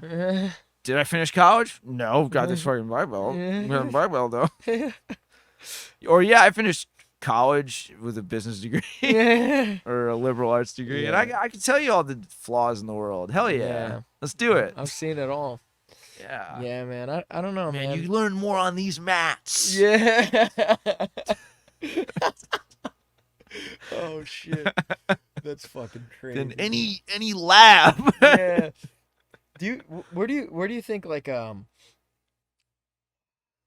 you think like it's one of those things, like I feel like for me personally, and I'm a jiu-jitsu casual, when I go to the mats, it's like a humbling experience because I'm looking to get my ass kicked. Yeah, you're so casual you forgot your gi. Yeah, exactly, dude. I had to borrow yours. There's gi is still a thing. Yeah, dude. I gotta say, like you're not giving yourself enough credit, my man. Dude, you were trying to fucking cross choke me, Ezekiel choke me. I've never been put in like so much like. Well, that's tension. because that's like That's your game. I'm dog. lazy, so I work off the back, and if I pass, I do. Man, Chris would have lit me up for that too. Oh, like man. he hates. I do Ezekiel's way too much, so Yeah. I need to. And also when I do them for mount, I get swept. Yeah, I need to like position wise. But I just love the Gotta gi use because the head as, I like, don't the love tripod thing. I'm not all in on like the explosiveness of no gi. I love the slow pace of gi. Mhm. Like, and I love the feeling of like making grips. Yeah. And it's more of like it looks dope. It Yeah, looks man. baller as hell. It's a lot more like more of a game of the inches kind of thing, Yeah. almost. You know. Yeah, and that's a game I normally lose. This fucking guy. Yo. Oh, my man. God. Yo. Shit. All right, man. Yo, what a fucking roller coaster. Oh, Yeah, well, yeah. man. Let's get back on to like the topic of like podcasting and stuff. Yeah. Is there a guest that you haven't had on that you'd really like to have on? There's a ton. I'd love to have Leandro Lowe on. Mm. Guys like that. I'd love to have the creme of the crop dudes that we haven't gotten. We've gotten really lucky with a ton of amazing guests, but Yeah. there's still so many in the jiu-jitsu space that I haven't gotten to talk to. I've had the chance to chat with Gary Tonin, at a gym opening that we were both at. He's very nice. Yeah. Very, I very haven't gotten a nice. chance to meet him yet. Down to earth dude. Would love to talk to him, Yeah, just there's a ton of people. Yeah. I'm Marcel Garcia. Yeah.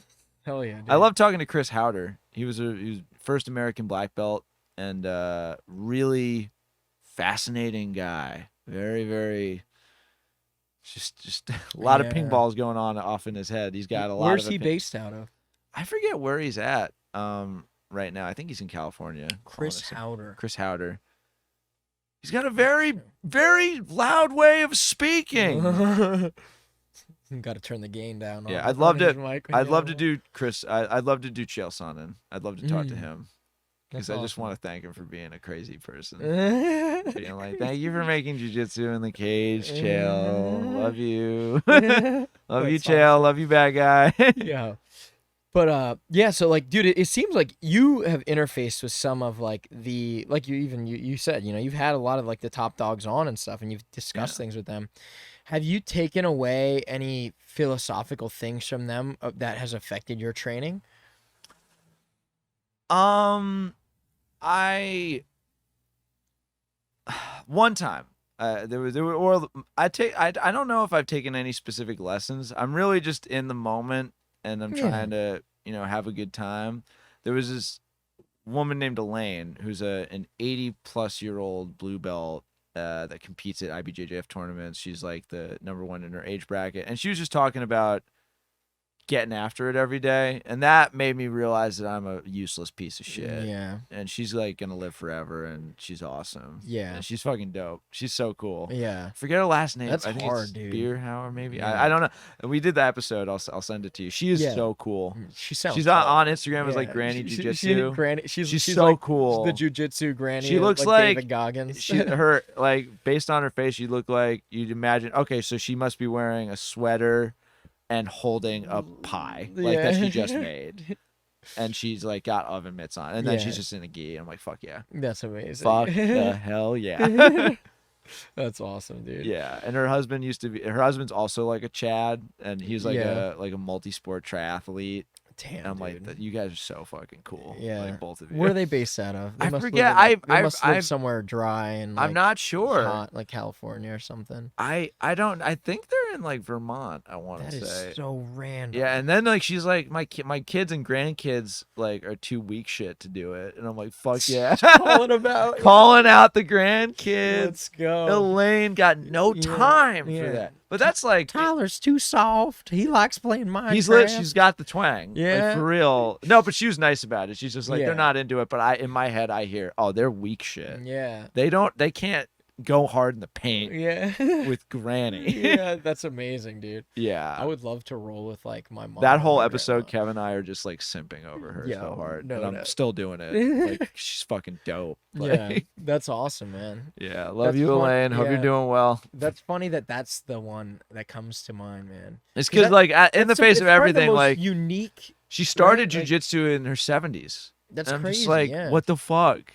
She got her blue belt. Yeah. I'm like, fuck How the can hell? like how can I even relate? Yeah. To that? Yeah. I think incredible. everyone I've had on has been a wonderful person. Mhm. With and 100 episodes and only a few repeats, that means a lot, you know? Yeah, man.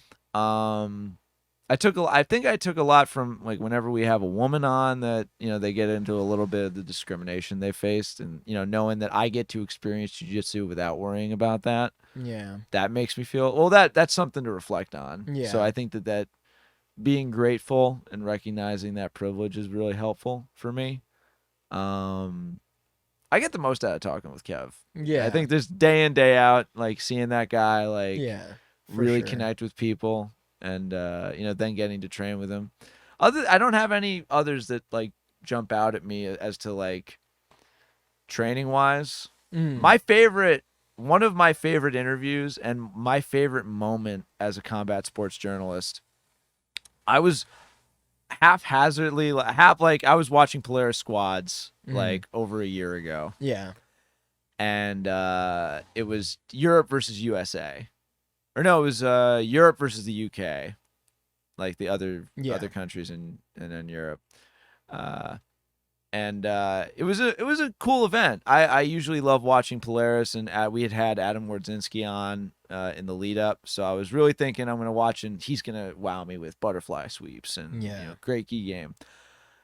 And a little bit of backstory: my first win at a blue belt. As a blue belt in a tournament came from an inside the guard Ezekiel choke, which is the stupidest No wonder thing. you're sticking to it. Stupidest thing ever. You shouldn't do it. I got rightly crucified by my gym, like, you idiot. Don't get a big head for that. Yeah. That's the first time That that guy's shouldn't ever work. seen that, Yeah. and you know, you should feel bad. I do. But I love Ezekiel for some reason. My favorite choke. I love it so much. It's like easy to defend if you know it's coming, but like if I get it in and I'm just like there putting it on. I think it was because it was the first choke where I'm like, I learned it, but then I realized I was in a winter coat just on the bus or like sitting in class, and I was just like, oh, cool, Yeah, cool, yeah. just doing it. That's awesome. Fuck yeah. That's so funny. Warrior in a garden intensifies. Yeah. Fucking, these people don't even know I'm doing the doing the shit. I'm doing the shit. I'm a shark, ground, ocean, swim. Yeah. Got the cartilage. I'm a garden and a shark, and most people aren't a warrior. Hell yeah. That's amazing. Yeah, but and so I love the feeling of it, and Yeah. I love that choke. It just feels. It feels like I'm like, I love hitting it, Yeah. and it like I will break my arm to not get an Ezekiel choke on me. Yeah. I'm like, no, I don't. No, my love, don't betray me that way. But so and I think that week specifically, Chris like Noonan had been going off about how I need to drop Ezekiel chokes and like be good at jujitsu, whatever that means. Like learn to pass guard. Yeah. Like, no. Whack. And so there was this match that was coming up, and it was this guy Dinu Bukalet. I had never heard of him before. No, I forget he was facing. He was facing someone from Team UK. And the match is really good. It's a 5-minute match, and they're really going at it. And I see Dino gets in the guard. And then I weirdly, like, he's stuck in guard, and he's, like, overextending himself a little bit. And I'm like, and then he shoots his hand behind the guy's head. I'm like, in the moment, time slowed down for me. I'm like, no, no, he's not going to but I'm like literally like I'm like, do it.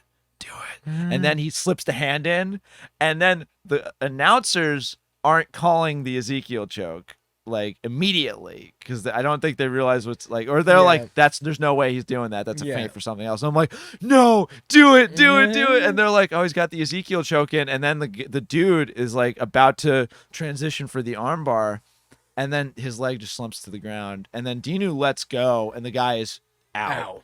He's crazy. unconscious, and I got out of my chair, and I'm it's the first time a jiu-jitsu show has given me the same as feeling as like Brady driving it home for his 7th Super Bowl ring. I'm literally jumping up. I'm like, holy shit, he did it. He did the fucking thing. And then everyone's trying to pretend that wasn't the match of the moment of the event. Like the whole show was great. Polaris puts on an amazing product.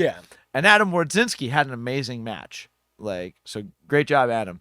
You have great hair. But for me, I'm like, I can't get over Dinu Boot. Like this is the greatest thing I've seen. Like I'm freaking out right now. Immediately I get on Instagram and I'm like, this is the best day in jiu-jitsu. This is the fucking submission of the year, submission of the last 10 years. 10 years. Because it shouldn't have worked.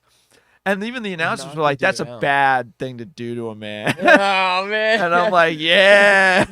Yeah. A badass I texted Chris, like, I'm going to be unbearable for like a month.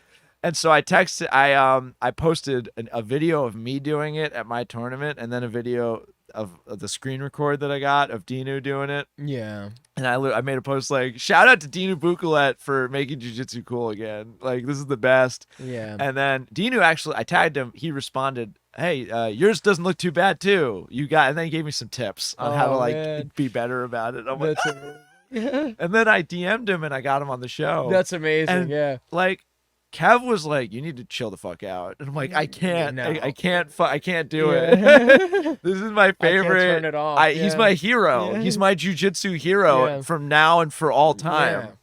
And he's like, he came on and he's talking about how he loves hitting it because people say it doesn't work. And I'm like, you're my fucking guy right there.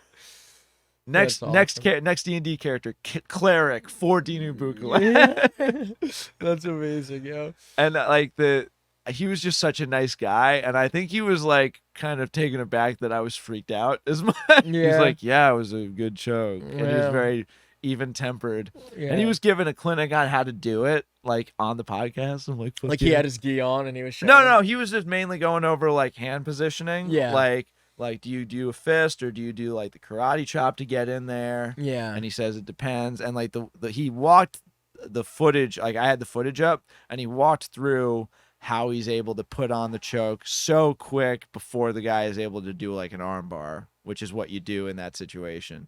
And he's like, you need to tripod up. A lot of people try to hit it from their knees, and that's not going to always work. And so you need to like fully put all of your weight from your legs down onto the choke. And I'm like, this is so fucking cool. That makes sense. I saw this guy do a cool thing, and now he's talking to me about the cool thing. Now I can replicate this. Oh my God. Yeah. That's awesome, man.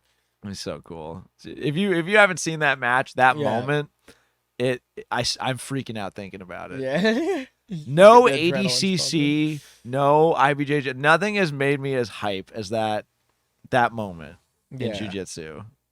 And I'm like, it's good. I hope the next time I'm this freaked out is when he does it again. Is when he does it again. He did it again. That's for me, like, ADCC champion, but have you done an Ezekiel from close guard and like in competition in the gi? Like, you need to do that. You need to do that. Hey Marcelo, come on. Chop. Fucking, I'm speaking like I'm some fucking hot. That's funny, Kurt.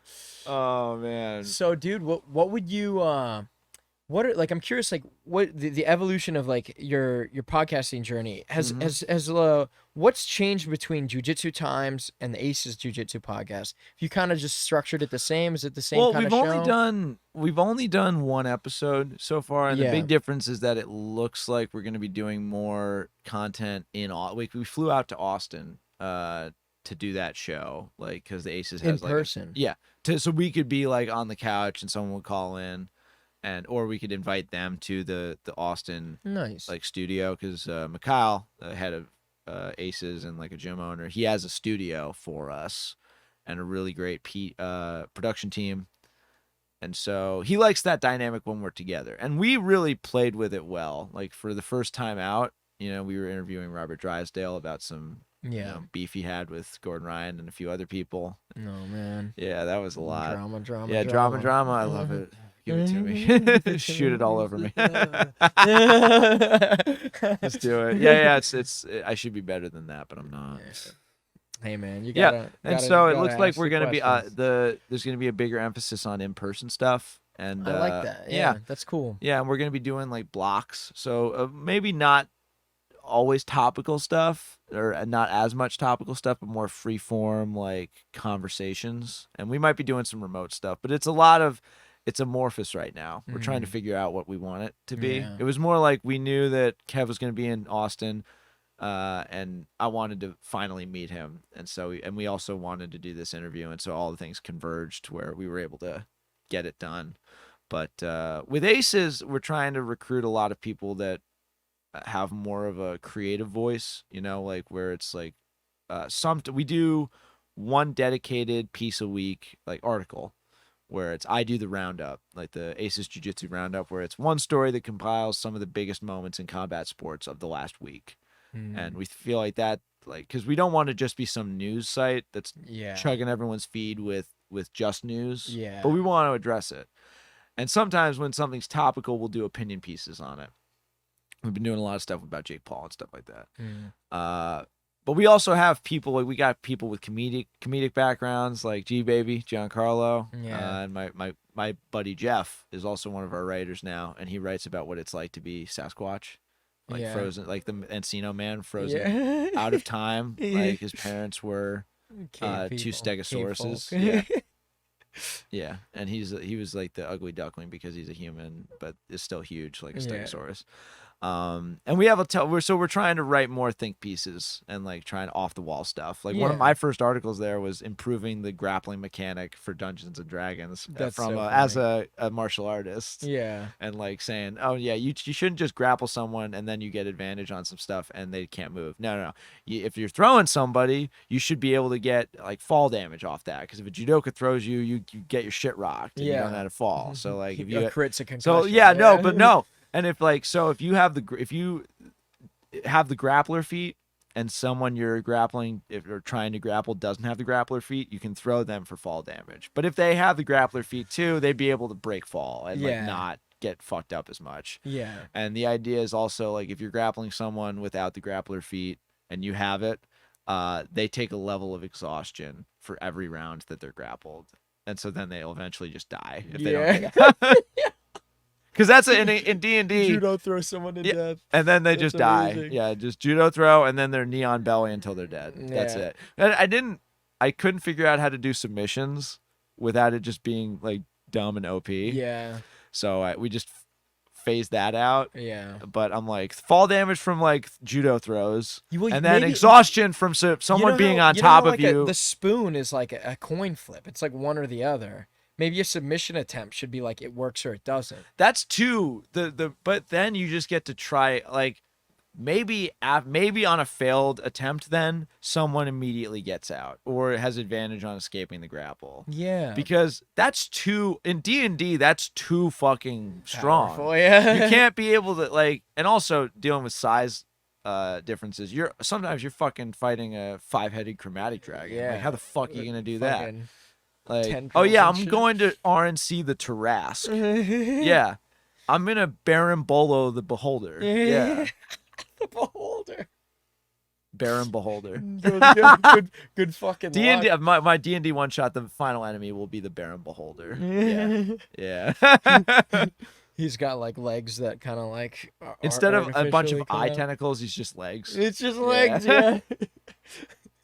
And every it's time just a you bunch of legs one, and a mouth. Becomes another two. Yeah, it's just a mouth with legs. Yeah.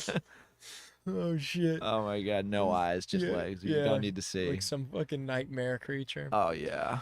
Yeah, no, that manifested this demon. This is my spirit animal. Yeah. That's fucking crazy. Yeah. Can I ask you something? Yeah, man. I don't know how much time we got. No, dude, we're it's open ended, man. Oh, when you're ready, Yeah, when you're ready, We'll we'll be. stop. I can go hard in the paint. I want to know. Do you have any favorite like martial arts movies? Beautiful question, man. Mm-hmm. So I'll like as a preamble to this, I grew up loving like Jackie Chan, Jet Li, Bruce Lee. Those were like any movie that had any of those guys in, I wanted to see it. JCVD. Jean-Claude, dude, not so much actually. Dude, come on! I wanted to talk about Bloodsport. That's why I asked the But question. Bloodsport's good, but it's like it's the best. It's the not worst. the It's the best. worst. It's not the Okay, best, now yeah. I know it's the worst, but it's the best. Yeah, all right, fair. It's a staple. You got it. You got it. You yeah. can't. Everyone needs to have seen Yeah. it, if only to see how bad it can get. Yeah. When no one knows what's really Yeah. going on. Well, it's interesting that like even in the modern day, like there's callbacks to that, like with the Cobra Kai thing. Like that's cool. Like they're bringing back like the Karate Kid. Yeah, I mean, like, that's like Karate Kid's also like that slaps. It does. Dude. It does. It's I like, mean, it's not. Some of it's yeah. nonsense, but like, fuck, Ralph Macchio. That's Yeah. it's just a great movie. Yeah, dude. You know what's also great? Surprisingly, the reboot they did with Jaden Smith. I didn't see it, It's really didn't get to see it. it's not bad. It's pretty good. And Jackie Chan is phenomenal. dude. And I love Jackie, so I need to watch it. It's You just, should- It's you should one that fell definitely through watch- the cracks. And Kind of like with Sherb in the they- Spider Verse, like Ye- just fell through the cracks. Gotta watch it. let's shame my wife for not seeing Into the Dude, Spider-Verse. God, dude, yeah. it's the best Spider-Man movie. It's the best. And I love Toby. I love Toby and I love the original trilogy, but yeah, it's better. yeah. It's better. I feel like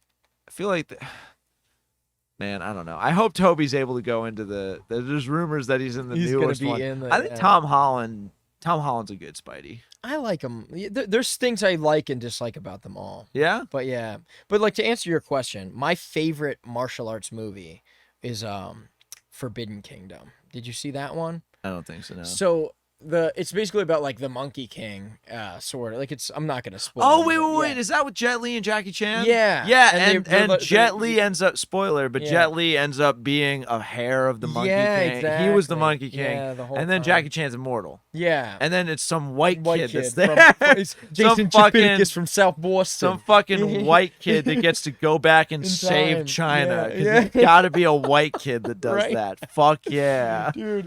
Dude, I just White boy fucking- summer. Yeah. Yeah. Dude, I just God forbid a yeah. China person, someone from China saves Yeah. China. No, it's got to be a kid from modern day Yeah. America. like, dude, like I love like Legend of Drunken Master. I love the classics, but man, like the Iron Monkey. I don't know. Ever see one. that? That's I like don't straight know up that one. ninja. That's like Yeah. an old ninja movie. That's like Yeah. a classic. Yeah, Yeah. that's fucking awesome. And I fuck with those. Like another one that was great. That's and this is one that's like not that well known. Like Sherb knew this one. Dragon Tiger Gate. That one had Donnie Yen in it, like from Ip Man. And Ip Man's such a great series, dude. I fuck with all those traditional I martial love the arts wire movies. work. I love the Yeah, wire dude. work. I love all of it. Even if it doesn't, it looks kind of. Yeah, even if man. Wing Chun looks kind of cheesy. Yeah, like it I looks know great like, on camera. It doesn't have like a great place in like the modern thing with people. But man, dude, I grew up on that shit. Tony man. Ferguson does like he does the Wing Chun drills on the board with Yeah, the sticks the on it. metal, they're not dummy? the wood dummy. Yeah. The whatever. That shit's cool, man. Like I fuck with that stuff, and like I have friends that do Wing Chun. There's plenty of Wing Chun Yeah. guys that can kick my ass. Yeah. So like I'm not gonna act like because I'm team BJJ that like Yeah. I then get to ride on the success Yeah. of like me fighting you would be the exact same as Fabricio Verdun fighting you. Yeah, Yeah, yeah, exactly. Because we're yeah. both the jujitsu guys. Yeah. No. There's plenty of dudes that can kick the shit out of me. Yeah, dude. So like, Yeah, dude. I don't get yeah. I don't get an out because of Yeah. that. Well, like for me, like before I did like martial arts, like I did parkour, and that's like a huge thing with Jackie Chan. Like I aspired That's to cooler. become I an wish I had actor, done dude. that instead. Yeah, man, it's fucking awesome. Like, well, Jackie Chan, like he started out doing his own stunts, and He I'm still like, dude, does them, I think. Yeah, dude. Like, yeah, how old is he? Like, what's that last movie? He just did? 106. Like, Yeah, for real. he could be ageless. I don't really. He did that movie where he's like where his daughter gets kidnapped or something. And Pierce Brosnan's in it. Yes. Yeah, I've seen the trailer for it. And he's like like Pierce is like the IRA guy in the what the hell's that called? I forget the movie. It's not like The it's, Sovereign, the it's- guy, the specialist. It's the something. Yeah, it's not the informant, but it's some shit like that. It's the like you asset said, yeah. or the citizen. Is that it? I think it's no. That's like The immigrant. The immigrant. Is that I it? think that is it. I think it's that. is it. I think that's it, yeah. Yeah. But yeah, man, I fucking love Jackie Chan, dude. Oh I have my so God. much respect for that guy. He's incredible. Yeah. And yeah, like I said, like I started with parkour. I wanted to do my own stunts and shit, and that's kind of like where I kind of started. And then I figured out jiu-jitsu worked because my coach Andrew Cockle invited me to the gym and choked me 6 times, or not, 12 times. 6-minute round, every 30 seconds. On the 30-second mark, I submitted. Yeah. So I was like, all right, jiu-jitsu works, so I guess I'll do this for a little, and I'm still doing it today. Yeah. I mean, if you gave me the choice between being a black belt and like an American Ninja Warrior, I'm not gonna lie, I'd just be a Ninja Warrior. No, if you give me like, I like Mount Midoriyama. I hate that it's all Americanized now, dude. The fact that it's all Hollywood. Oh wait, it's all Hollywooded now with American Ninja Warrior. I liked when it was back, like, and it's like the Japanese dudes like fucking narrating it, and it's all like, yeah, it's like a pipe slider. Like they have a lot of Japanese words. And they then, do. Like, I mean, like Japan Yeah. beats us so bad on the pageantry front. They do baseball better than we do baseball. Like anytime any crazy shit happens, beer's everywhere. It flows even more in there than it does here, which is crazy. And every time anything happens, like 8 fireworks go off. Like they light the sky on fire. And also any announcer like ballpark, all right, standing up to the pitch. Yeah, he's 0-4 for the fucking RBI. I don't know baseball words. But the Japanese guy, it's turned up to 11. They break the knob off. Time, and I'm like, fuck, yeah, dude. It used to get me so high. Yeah, Sakazuki, go, fuck yeah, let's do it. It's like Nagano. Derek Jeter, my favorite dude. Yeah. Like, I don't, dude. That's like some guy named Nobunaga blasts a ball out of the arena. I'm gonna give more of a shit than if my kids were born. Yeah. Yeah, and then the fireworks go off, and then suddenly I forget I'm American. Just fuck it. Yeah. Oh my god. Yeah. But yeah, like that's my opinion on that. It'd be great if you could just like. I don't like when things get over Hollywooded. I don't like that at all. Well, how is it Hollywooded exactly? Dude, because it sounds like there's. I don't know enough about it. Here's why. In a few sentences. Before, it used to just be, yo, here's Ninja Warrior. Maybe we'll say a backstory of like 1 or 2 of the dudes. Now, every single fucking person has their multiple like video. And it's like, and then this dude goes 2 obstacles and eats shit, and then it's commercial. Yeah, they invest in like. I remember they invested like super long time in this firefighter and how he failed on a previous iteration of the show, and now he's gonna come back. And then like it's like a 10-minute thing, and then he beeped it. Yeah. Forgive me, correct me if I'm wrong, but wasn't it like the first few seasons of American Ninja Warrior, no one could like get even close to Mount Midoriyama? Or wait, so really quick, is the show? Is there one Mount Midoriyama, or do we have our own? Because like, I thought, dude, American Ninja Warrior is different than Japanese Ninja Warrior. So what I thought, I don't even know if the Japanese one still exists. Oh really? What I thought happened was another like thing that makes me kind of butthurt about what I thought was happening when Ninja Warrior came out was that we were basically building a team. Like over the course of the show, we'd be eliminating people until we were left with a team to send over to try the. I never paid enough attention to a show, to subsequent episodes to really get if that's what was happening. Yeah. But now I have no idea. Yeah. So, but I heard, have friends that have done it, and only 3 guys had ever done Mount Midoriyama initially, right? Like, in Japan, a few won, and like they had like they in the show that their whole premise was like only 3 guys in history have ever done Mount Midoriyama. Yeah. And so I'm pretty sure people want it in Japan. Imagine it in America. Imagine if it's like only 2 people have ever won the Super Bowl. Like that's if how do you have like this thing keep happening and then sometimes they just don't do. Okay, but like that's besides the point. But what I heard was that no one could do Mount Midoriyama, and it was this big mythical thing. But we would get like athletes and martial artists and firefighters and like those kind of guys. Yeah. But then the minute rock climbers started joining American Ninja Warrior, like they would just do it easily. Yeah. Is that what happened? I don't think it was easily. In fact, there's 2 people that dominate. Okay. Actual parkour athletes and rock climbers. Yeah. Yeah. And I know this because there's 2 legendary things that I can think of. And I have a few friends. Like I am gonna crack this one. Yeah, do it, man. Definitely do it. No, please. That's why I brought it. I knew Oh, you'd great. want some. Yeah, no, I didn't. Yeah. I forgot that my throat's already kinda Yeah, that's what I'm like, saying. Look, we're talking. I knew you'd need some. I was trying to offer this man a water from the gas station. She's like, "Nah, I don't drink water, dude. I'm like I'm not a carbon-based life form." yeah, no, I'm a photosynthesizer. Oh wait, they need water too. Fuck. Yeah. I'm a sponge. Yeah. Do sponge needs what? Yeah, sponges live in water. Everyone in the comments, Yeah. tell me what doesn't need water to live. Mushrooms? Microbes. Question mark? I guess not. That's no. Mushrooms can fucking they Yeah. could grow anywhere. Yeah. I think they'd be fine. Or like They'll start learning to take in fire. Like just yeah, tardigrade. Yeah. God, you just pour ash on them. Yeah. They can grow. No, but yeah, like okay, so there's two dudes in the America thing, right? My old boss from PPK Philly, the parkour gym I was a manager at, Andy Taylor. He ran through the whole course, like did flips and shit, and like took his shirt off at the end, like just trashed this fucking course. And he basically You should be able to do that without a shirt because you're already beast mode. Yeah, like, well, dude, we can he- see all your muscles yeah, through like yeah, the Under Armour yeah. shit you wear. And he's a great athlete, and his teachings, and honestly, like I could give shout outs to every coach there. Like I will give two specific ones because these two coaches showed up to my last gig, Patrick and Mitch Wiegand.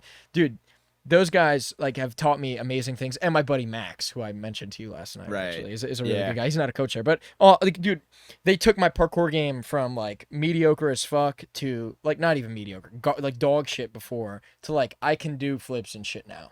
Shit. You know what I mean? I kind of Like- want to get on parkour. I mean, I'm Yeah. gonna see if there's any parkour gyms Yeah. nearby because I want to do like the salmon ladder. Yeah, dude, I the don't- salmon ladder's I'm at the pretty point cool, in yeah. my life where if I never like put up heavy weight Yeah. ever, like I think I'm cool with that. Like if Yeah. I just want to be able to do like muscle ups and stuff like Yeah. that. Yeah. I it's interesting, like yeah, dude, like Andy, it's body weight funny. Like stuff, I could do muscle ups before I started like working at the parkour gym, but the way I would do them, he would give me so much shit because I would just do pull ups here, like the military way. He's like, if you're not doing pull ups to your chest, like up to here to where your nipples are, Fuck that guy. you're not ergonomically I like know, doing what you're teaching. I your don't body know that this is guy. a- I don't know this guy, but like shut the fuck up. Just like Bro, okay. it felt that way like in the beginning, but then I'm like, oh shit, I'm getting way better at this stuff because I'm like taking his advice. Yeah, you're gonna but come into yeah. my bathroom, tell me I'm jerking off, Ron? Yeah. Like, come on, just chill the For fuck real. out. This is already the hardest, most annoying exercise. Yeah, Shut the it's fuck like- up. yeah.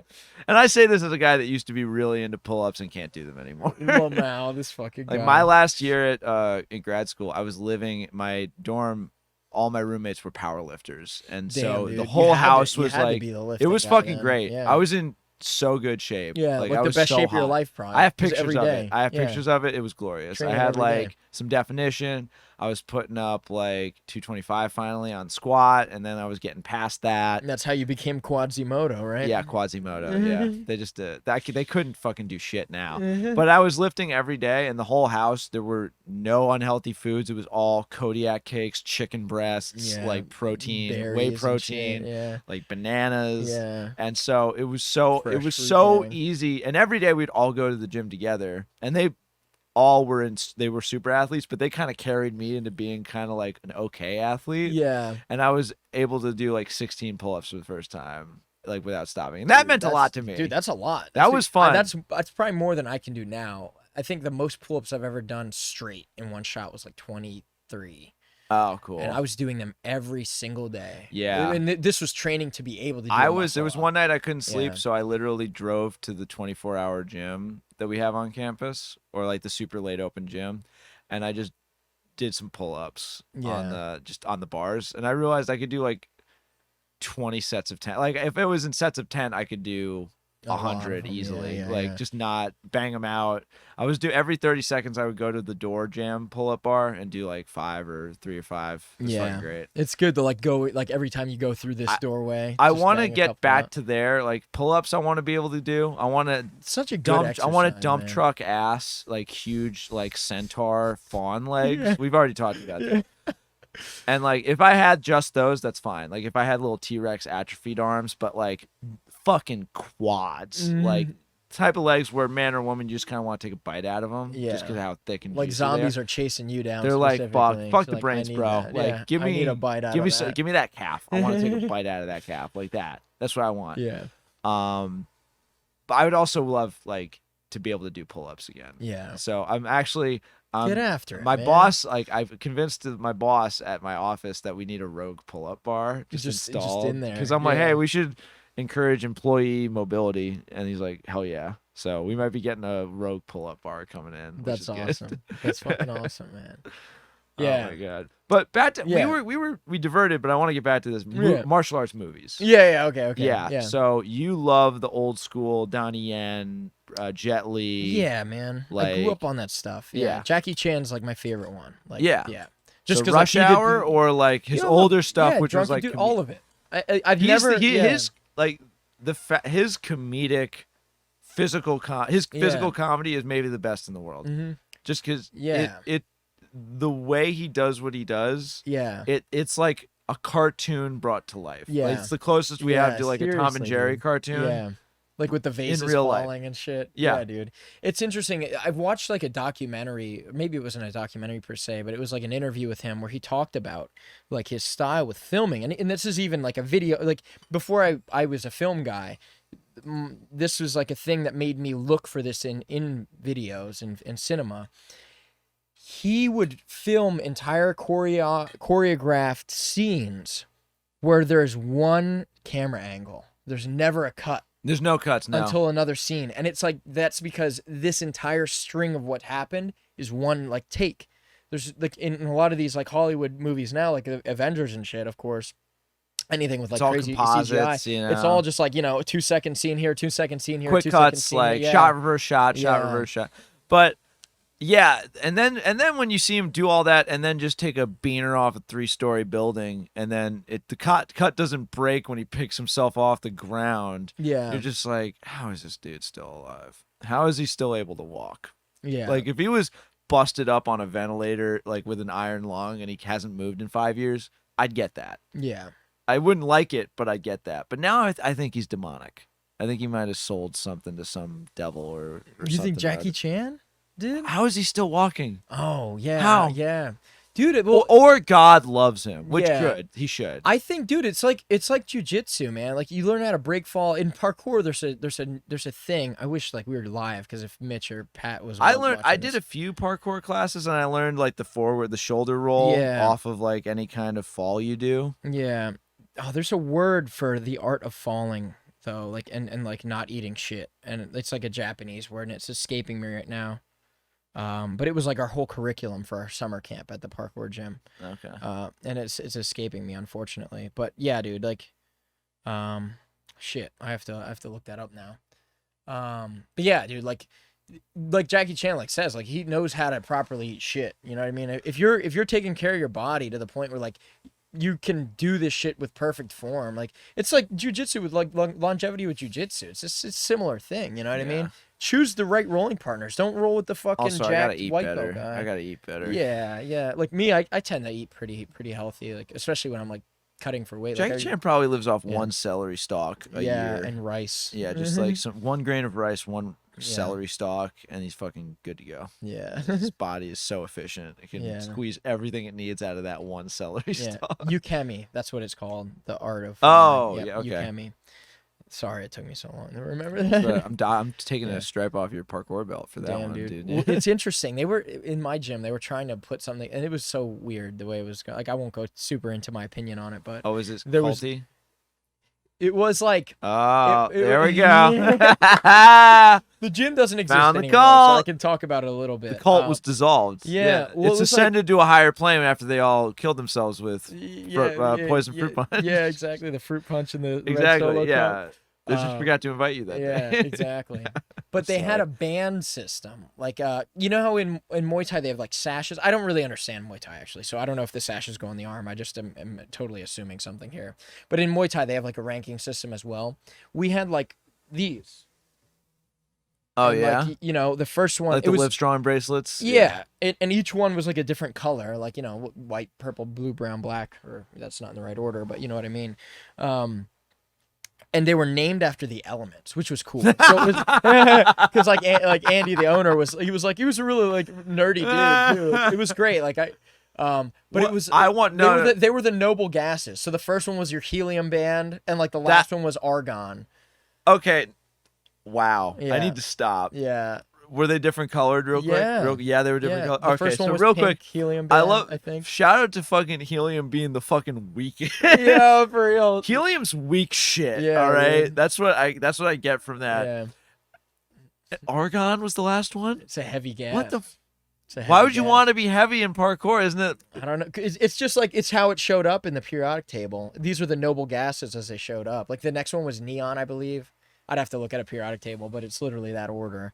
Oh wow. Yeah. And then yeah. And then the like dude, like I can't make this shit up. Argon. Yeah, Man. yeah. Do you have any? Like I don't. I never got one. So like you didn't even get one like when you started, which I thought was whack. Because I'm like, if you get a membership, you should get like the fact that you take. But wait, classes, what? you should get your white belt. You know? What happened? Like, why do you? Because like, by the way, nothing makes me worried about jujitsu like seeing other cult systems have like a belt system. Yeah. That makes me go like when the Nexium sex guys, that sex cult, they had like a sash system for how high up in the service you were, and I'm like, and then also, yeah, like it's like this Nexium was this like self betterment cult.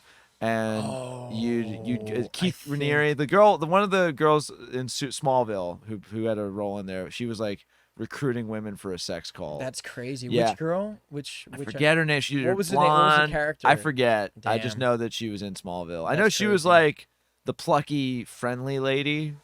I can't remember. I don't know. But so this guy Keith Raniere started this self betterment conclave, and it was supposed to be like a business seminar, but really it was a cult. And if you were in Nexium, you would get ranked up for sashes. Like you'd have different color sashes indicating your rank. Yeah. And I get why we have them in jiu-jitsu, but nothing skeeves me out more than seeing them in other places where I'm like, oh, that's cult shit. Well, like what do you it need? makes sense in parkour. Dude, are you not allowed to try certain stunts if you're not? Yeah, exactly. And it's a safety thing too. Like you don't want kids that don't know how to eat shit properly climbing higher than their head. Like it's liability shit. Well, then like, why don't you just have like a big sign that says like with rock climbing they just have this is an A5 or like a letter and a number. But yeah, like that's kind of like a foam belt system though. You know what I mean? Don't like, make it Argon bracelet. Yeah. Well, this is the thing. Like I was trying to tell him because I was doing jujitsu at the time. Actually, maybe I'm overreacting. Yeah, but like I feel that skews me out. Yeah, no, I don't know.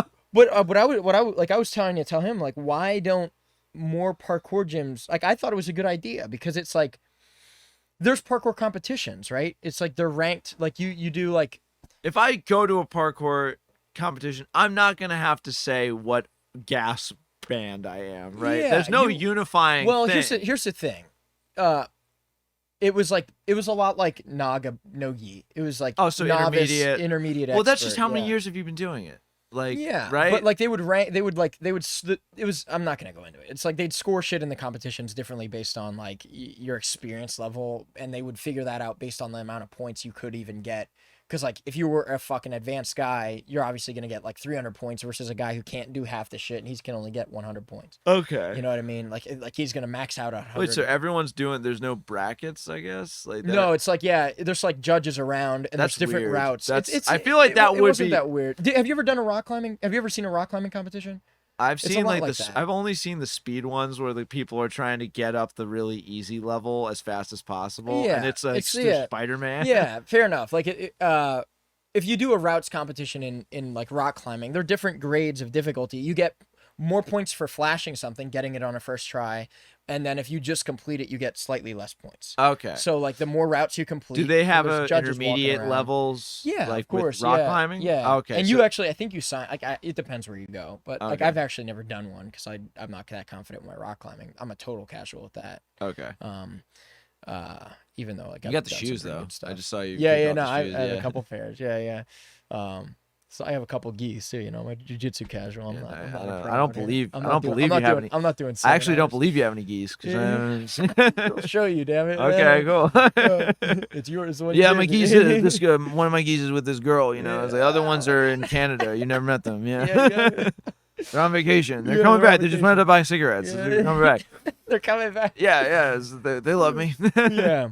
But yeah, like back to like the band system. So I was like, why don't you try to unify this across other parkour gyms and like everyone should kind of collectively like I feel like The Argon Alliance. Even the jiu-jitsu gyms, like that dude Just Nogi, still kind of like IBJJF, you know, Yeah. there's like groups where they're corrupt conform as shit to the, sometimes, to the but you know, experience they're stuff there. that is the belts, right? Yeah. Like the indicators. And also, you got to get approved. You got to be under an approved affiliation. Yeah. There's stuff Yeah. like that. Yeah. But I was saying, like, that should be like a goal with the parkour thing, and it's just like it's hard. It's so hard to do it, and like a lot of parkour people, it's a young thing, right? Like parkour as a formal thing is very young, and man, it was just like I'm talking so much about parkour. I can't believe this. But yeah, it's like it's just not fleshed out, and a lot of people disagree about like what a beginner should know versus blah blah blah. And it's just like not everyone wants to use the helium band system. Oh, really? The noble gas band system. You need to get a tattoo of a different element every time you rank up. Yeah, exactly. But yeah, man, I don't know. I'm gonna start a parkour gym, but my bands are gonna be metals. Like the last, Yeah, the the black alkaline belt's gonna be metals. cobalt. Yeah. Fuck yeah. Wait, is cobalt a metal? Fuck, I'm Cobalt's dumb. a metal. Yeah, it Yeah, is. dude. It is. Yeah. Because I know that because I think there's a cobalt metal man, although there may not be. Fuck it. I don't know. Yeah. Iron. Yeah. Tin is gonna be. Tin. Pewter's gonna be the black belt. Yeah, Tin is pewter. gonna be- Nah, platinum's got to be Pewter's the the black belt. fucking dopest metal. If you've read Mistborn, you'll know that All right. Pewter's the best. You gotta read Mistborn. All right, It's a all great right, book all series. right. I'll stay off my judgment. Shout out to all something my like Pewter Arm fans out that. there. But yeah, man. So, my God, what a tangent. Yeah. Yeah. So parkour's cool, and Jackie Chan's cool. Jackie Chan's All right, no, but I know there's so many great honorable martial arts movies, but Yeah. can we talk about the trashy trash a little bit? Yeah. go Have you ahead, seen Bloodsport? man. Yeah. Okay, good. Dude, I've seen it like a handful of times, and I it's don't know like, why, but lately I've wanted to just, you know what watch it is? again. It's that I just saw for the first time. My wife's favorite movie is the Mummy, with Brendan Fraser. Yeah. And there's the classic. I'm not gonna say that the Mummy is as bad and toxic as Bloodsport, like on a level of what it did for people thinking about martial arts. Yeah. I mean, all the Egyptians were white people, so you know it's not perfect, but they were all British for some reason. For some reason. Yeah, yeah. It's a lot of weird seeing these English speakers have to speak Egyptian. Maybe if only there were a people that spoke Egyptian, like it was their whole thing. Yeah. Weird. I don't know, man. Pretty crazy that no one I in don't know. Egypt like is an aspiring actor. If only either, you know? God didn't kill them all with the plagues. Yeah. Oh wait, they're still there? No, that's bullshit. That's fake news. Can't That's be. fake news. Yeah. ancient alien shit. Like, Yeah. fucking black people made pyramids? What? No, had aliens. Had to be aliens. Dude, I was saying, like, guys, People with dark skin? What? yo, drop in the comments if you think Kevin should do a stand-up bit. Like, dude, I almost peed my pants. at that. Everyone's gonna We're just gonna go kill yourself. Yeah. Dude, I was talking about like ancient aliens, like that thing on Netflix, and he's like, dude, like those guys are racist because like what black people built the pyramids can't be. It's got to be aliens. Black people did something. No, That's cool. Dude, Nah, no, fucking. dude, nah. they're not professional athletes only. There's no way they can be Black architects. people did the Sphinx. No, couldn't be. Couldn't be. No, Aliens. aliens. No, can't do Couldn't it. be. Aliens. It's Had fucking- to be space wizards. Yeah. Space wizards. Yep. Space wizards. could've- Ancient demons. Demons came through a portal, built the pyramids. Man, Yep. That's it. We know. Yep. We know this because couldn't have been black people. No other explanation. No other explanation. Black people doing something. No, like black people needed us to invent sports before they did something. Yeah. Michael Jordan. He's cool. Yeah. Oh my That's god. it. That's the whole premise of that idea is that the idea of ancient civilizations doing something cool. Yeah, it's like, oh, we can't do it. We can't. Mexicans built this? No, couldn't No, be. Quetzalcoatl was a space dragon. Yeah. He came down and told him to do all the Mayan stuff. You Yeah, did the it. Mayans. You did it with telekinesis. Raise Yeah. rocks. place- Anytime a minority does something bad, totally believable. Yeah, that's yeah, but good stuff. I don't know. No, it doesn't check. I don't out. know. Aliens, little green men, yeah. Yeah. Martians Yeah. from Mars, other galaxies. Yeah. They're green, not black. So I can believe that. I can believe that. Black Oh, aliens? God. No, No, couldn't be. gotta be green. Couldn't do it. No, too much pigment. That's pigment. No. So you just can't do it. Yeah. It's gotta be aliens. That's Yeah. the only logical explanation. Yeah. Melanin. Anytime you see a black person do anything impressive, it's got to be aliens have got to be involved in some way. That's not a black person. That's an alien in a robot suit, like in Men in Black. Yeah. They did that. Yeah. Exactly. Just in the cyborg head. Yeah, no, exactly. The face opens up. Yeah. It's like a bunch of Caucasian aliens. My gosh. Yeah, and they speak English, obviously. Yeah, obviously. yeah. Hieroglyphs by people having their own language that's not clicks and weird mouth sounds. No, and aliens gotta do it. Aliens Can do it. can do it. No one wrote anything before white people. So yeah, I had to. European castles, us, all us, dude, baby. All us. Yeah, fucking hard work. Yeah. White people though? Yeah. They built the pyramids and they were taller than the castles? That sounds like, I don't know about that. It doesn't check out. It doesn't, the math doesn't, the math is just not working. I should have a TV show and talk to people about this. I should be able to say this on a TV show. Yeah.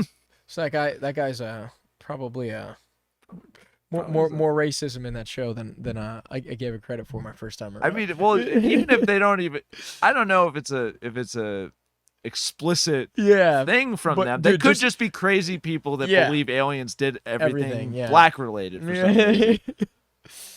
But the end result of that is that all like indigenous cultures that didn't get like immediately colonized, they needed to have alien support. Yeah, that's the only way. Yeah. These pyramids made of rock, they must be alien machines for alien stuff. Yeah. Yeah.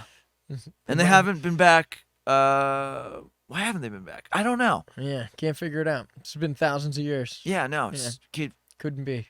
They had to have been here though, because the pyramids. That's how we know. Yeah. And like the quarry that the stones were mined from was very far away. Yeah. Aliens. Yeah. The idea of people working hard to bring stones to a different place. Aliens. Yeah. Yeah, it's aliens, man. Yeah, just throw enough human pain and suffering at something. The job will get done. Well, no, the Hebrews, another minority, built the pyramids, but they were designed by, they were ordered by the Egyptians by aliens. Yeah, by aliens, of course. Yeah. No other explanation. No, you can't do it. Couldn't be. Couldn't do it. But yeah, so like, what about you? It's like we can talk about Bloodsport. Like, I gotta just, but back get it off your chest. Get it off your chest. Let's hear it. Back to. I think it was just the campiness of like the ridiculousness of the Mummy, which I ended up loving. Yeah, I fuck with the Mummy. Though. Yeah, it's good. Brandon Fraser's fucking great. Yeah, what happened to him? He's on a TV show. He's on Doom Patrol. I don't know if Doom Patrol is canceled. He's Metal Man from Doom Patrol. That's crazy. Yeah, and I heard he's getting rave reviews on that. Did you see the new Teen Titans show? I saw 30 seconds of it. It's so bad. I was raised off of the OG type cartoon. Man, it's so good, like, dude. No. And I'm mad, like, Cyborg's my favorite fucking character. He's not even in the fucking show. He's on Doom Patrol. Is he? Yeah, and he's cool. He wears, like, a tracksuit, and he's got, like, a little mustache. Yeah, he's pretty cool. That's awesome. He talks about, like, I'm President Superman. Yeah. He's like, I'm tight. Yeah. And I'm like, you are tight, man. Right on, Victor Stone. Dude, Fuck yeah. He's, like, my fucking main in Injustice as well. Dude, I fucking love Cyborg. I'm, like, so mad he's not in the show. And then, like, just the way they did my man fucking Robin, everyone. They did everyone bad. Not just Dick Grayson Robin, bro. They made Jason Todd a douche. Well, to be fair, he's a douche. He's in the comics. He's a douche. Yeah, I don't. All right, man. He was such a douche. Everyone wanted him dead. I didn't like the way they did him in the show, man. That's the thing is we're used to like if you're reading comics now, most of us are only used to like hot criminal red hood white streak like himbo zaddy Jason Todd, not the zaddy. I'm gonna steal shit and get blown up Jason Todd. Fair enough. Like I'm just gonna be a problem and then get fucked up. But dude, like I watched both. I watched 2 seasons. I'm done watching it because I was like, all right, Trigon's coming. Like we got to give it a shot. And then, like, I did not hear the utterance of a single Azarath Metreon Zinthos. So they don't what? I'm fucking done. Wait, what? Done. That's not. They don't hear it once. I was like, I'm done. How does she cast spells, dude? She just does it. Just like spits out black stuff. Weak shit. Is Robin Nightwing yet? I guess they do that? I think they're starting. Dude, it just gets me mad because there's so many good like. Storylines with him as Robin. They didn't need to really upgrade him. Like, dude, what I'm trying to say is like, there's so many good creators that take like their own fan fiction on YouTube that do such a good job with like fucking Nightwing and like all these other things. Oh yeah, and then I watch this shit and I'm like, dude, fan films are better than this shit. Like yeah. I'm not saying all of them. Like I'm just saying like Bat in the Sun is like a channel that's fucking awesome. Fucking awesome. One of my friends, a guy I interviewed for the Amperu Experience, my Star Wars podcast, Jamie Costa. He's like a big, he's an actor on YouTube and on TikTok, and he was big on Vine. He's an incredible impressionist. Like he does the greatest Robin Williams and Harrison Ford impressions. Yeah. It's scary. We had him on and he did Gandalf, and it was fucking great. That's awesome. The thing is about this adventure, and then he did like Allen Guinness. Like, I have not heard that name for a long, long time. And he's just perfect. He did a fan film with him as Harrison Ford, and like he financed it on Indiegogo, and it was beautiful. That's it was like awesome, an awesome, like little cool thing. It's like a story that probably could have happened. Dude, it's just like a little vignette. These companies would fucking embrace that, man. Like the fans know the fucking backstories of these people. You're letting a lot of these producers just say, fuck do you want to plot know holes, whatever. Do you want to know what the sad part is? What? Is that things need to, like, and this is why we talked about it briefly the other day. And it extends to things like properties, like TV and movies, especially Star Wars. I think things need to end eventually. Yeah, and man. I think if Star Wars I think Star Wars has plenty of good stories left to tell. I think, but if George I mean, he can't now, but if they let the property fade and just allowed people to fill the air with like fan-made works, I think that'd probably be better for everybody. But that's why I hate comics now, is that no one gets to gracefully bow out in comic books. Yeah, it's very rare when it happens. Like Invincible having an ending, like the run ended, and to my knowledge, it's just the character and the story is done. That very rarely happens with a character that popular. Like, can you imagine Spider-Man hanging it up? No. Dude. No, you can't. Oh, and they just ruin the character. Like over time, if something just keeps happening, like keep going, then eventually every possibility will be exploited, and then the character is just a fucking gelatinous blob. Yeah. You know? And that's basically what happened with that shit where like Doc Ock becomes Peter Parker. Like, dude, I found out about that story. Spider-Man, dude, I was like, nah, dude, I'm done. I'm done. Yeah, dude, like, just fucking make a new character. Or no, but I think it's just that whether you dug Superior Spider-Man or not, the idea that just eventually everything is going to happen to Peter, or the same stuff that already happened is going to happen to him, that means there's no stakes. Yeah. You know, it's not like he it's can the same just way I die. feel about, like, what do you think about Dragon Ball Super, though?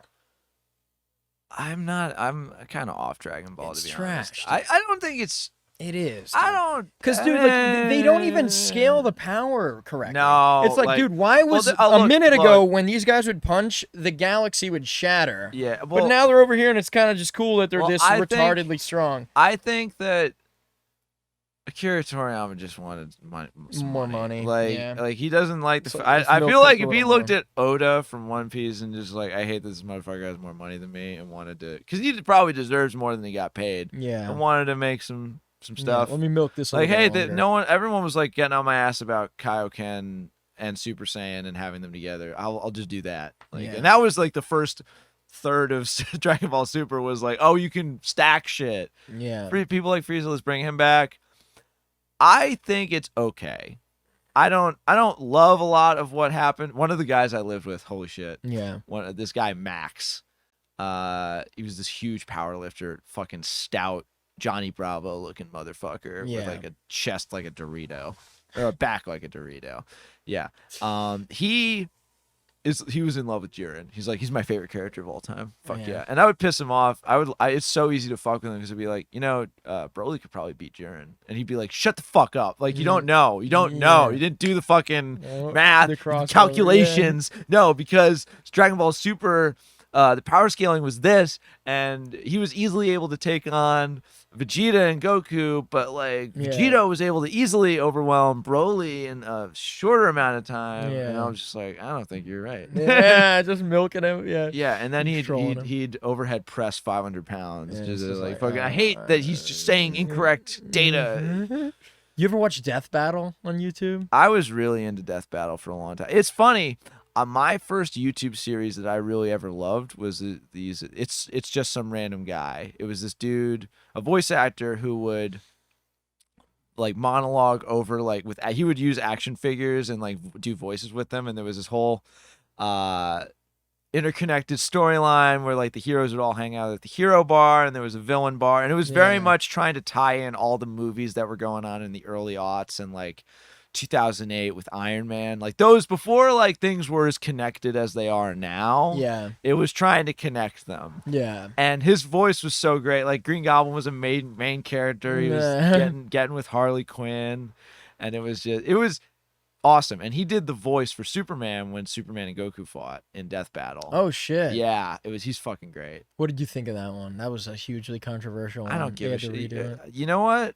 I realized I want to see a pussy before I die. And so I realized I just need to chill the fuck out and not give a shit over which imaginary number is right or wrong. Yeah. Like, actually, Goku did the dragon. I don't want to die celibate, man. Yeah. I can't be with you on this like battle. I'm not gonna die on this hill. I'm not. I can't. Leaving it. I need to get married. I'll look at the hill. I want to have like a family, Yeah. and I don't want this to be a big thing for me. Yeah, so I'm like just gonna... I already do D&D. Actually the power. If I hear the word power scaling, my dick falls off and leaves, and I need to track it down again. Damn. Like, who would win Batman with prep? Like, if there's certain words that get said, I can read them on like an online forum and be like, oh, that's cringe, but okay. Yeah. But if I hear them out loud, I literally. My organs start to revolt against me, and they go, we need to shut everything down and die because we didn't sign up for this. Yeah, like fair. My brain starts to melt out of the side of my ear. Fair. Yeah. Let me just ask you this. What was your favorite Death Battle episode? I loved Goku versus Superman. I thought it was great. Yeah. Yeah, because I can have fun. Yeah, because you can have fun. Actually, Goku doesn't give a shit about you. You don't need to fucking... Yeah. Dude, honestly, Superman cares about you more than Goku does. Literally. Goku doesn't give a shit if everyone dies. Yeah. He brings them back like it's okay. Like, dude, it's like it's something to do, I guess. Yeah. Superman would lose sleep over it. Yeah, so fucking... That's fucking funny. The psychopath should have beaten the good angel person. Obviously. Yeah. Yeah, no. So I really dug... I think I dug Link versus Cloud. I thought that was really cool. They redid that one. Oh, yeah? Yeah, I think before Link won and now Cloud won. I hate Rooster Teeth, so ever since they bought Screw Attack, I've been kind of bummed, honestly. Yeah. Because like I was more of a Screw Attack guy. Yeah. No, I definitely kind of liked it more in the early days. It's kind of getting a little plasticky for my taste. Like I definitely take it less serious now. Like I almost in the beginning times, like I just kind of like was like, oh, like I really like logically believe this stuff, and then they started getting like ridiculous with like the power scaling. Like stop, no, because now I'm gonna puke. Yeah, I hate it. It's like one of those words, and like I think those discussions as someone who's really into pop culture are great. Yeah, it's when you just get too much, and it's. I don't know why I hate power scale. Yeah. I hate the term. It's just too fucking weird. Yeah. Like I'm like talking about who could beat who. Yeah. It's like, dude, they're fans. And I know power scaling characters. is a part of that. Yeah. I think it's just I can't help but think of like yeah. shit-eating Redditors whenever I think of that term. Yeah, like for sure, dude. I feel the fedora growing on my head fedora. With the presence of the term. Like and oh my god, like I start to hate women. Like bitches didn't touch me. The government should assign me a wife. Exactly, and I'm just like, and I know that's not everyone, but it's enough of you. So it's enough of you. It's fucking enough of you. Fight me. I don't care. Yeah, but I like. I was actually my first thing that I did on the internet ever was there was this forum called like comic book. No, my parents, my cousins were really into RuneScape. Yeah, and my parents were like worried I'd get too into it as well. And WoW, and so they're like, no, you don't get to do that. Yeah, probably better for the long run because I probably would have given away all my social security number to someone on RuneScape. I was not the guy who was ready for MMORPGs when I was a young kid. Yeah, so there was this forum called Comic Book. I think it was it was like Electric Ferret was like the host site, and it was a bunch of different forums, and there were these comic book adventure battles where the guy that ran the site, I think originally, would posit these, like, he would write up these matchups, and it would be under the guise of like a prize fight where these two intergalactic dudes are commentating a fight between like Dark Phoenix and Parallax, like Hal Jordan versus Jean Grey. And then there would be all the Robins, like which Robin is the best. Yeah. And they would all be determined by fan vote. Yeah. And the idea was like they would give everyone's tail of the tape and sort of like go, based on this, who do you think would win? There was no power scaling. Yeah. It was like a popularity contest. There's another site which there's a channel that does that. They did like Deadpool versus like the Joker or something. I don't know. Like it was like the fans get to vote who wins, and there's no like. It's actually a cool channel. Like, that's cool. They put a lot of money. into it. But it's not like 8-bit. The best part, it's real life. The cool part, CGI the shit. cool part was that after voting, the guy would then write up the battle. Oh, and so it was you'd get to read it, and it was like fucking great. And he only did I think 50 of them, and I read through all of them like multiple times. That was like the thing I was reading on my phone when I was able to like do that. But then he like, I realized that there was a forum where people were doing their own and they were just throwing them out there. And so the first thing I ever wrote, and I should probably track this down somewhere. Yeah. But the first piece I ever lost sleep over, just writing and rewriting, and looking back, there were so many spelling errors. I was a dumb writer. Yeah. It was a matchup between, I think this was first. I wrote two. Yeah. It was either Super Saiyan Prime or Superman Prime, like the kid Superman who goes crazy, versus Broly. Because I was obsessed with Broly. He was this big, dummy, thick monster, and I loved him. He was so dummy thick, like Zaddy. Yeah. Yes. But the other one I did that I thought was a little bit better was Anti-Venom, like Flash Thompson. Not Flash Thompson. It was Eddie Brock at the time when he had the white suit. Yeah, because Anti-Venom was Eddie Brock. He had cancer and his body was fighting against it and made the Flash new Anti-Venom suit. Venom, yeah, Flash was regular Venom. And him versus Dick Grayson as Batman with Damian Wayne as Robin. Oh, like the duo. Yeah, like when Dick was Batman and Robin.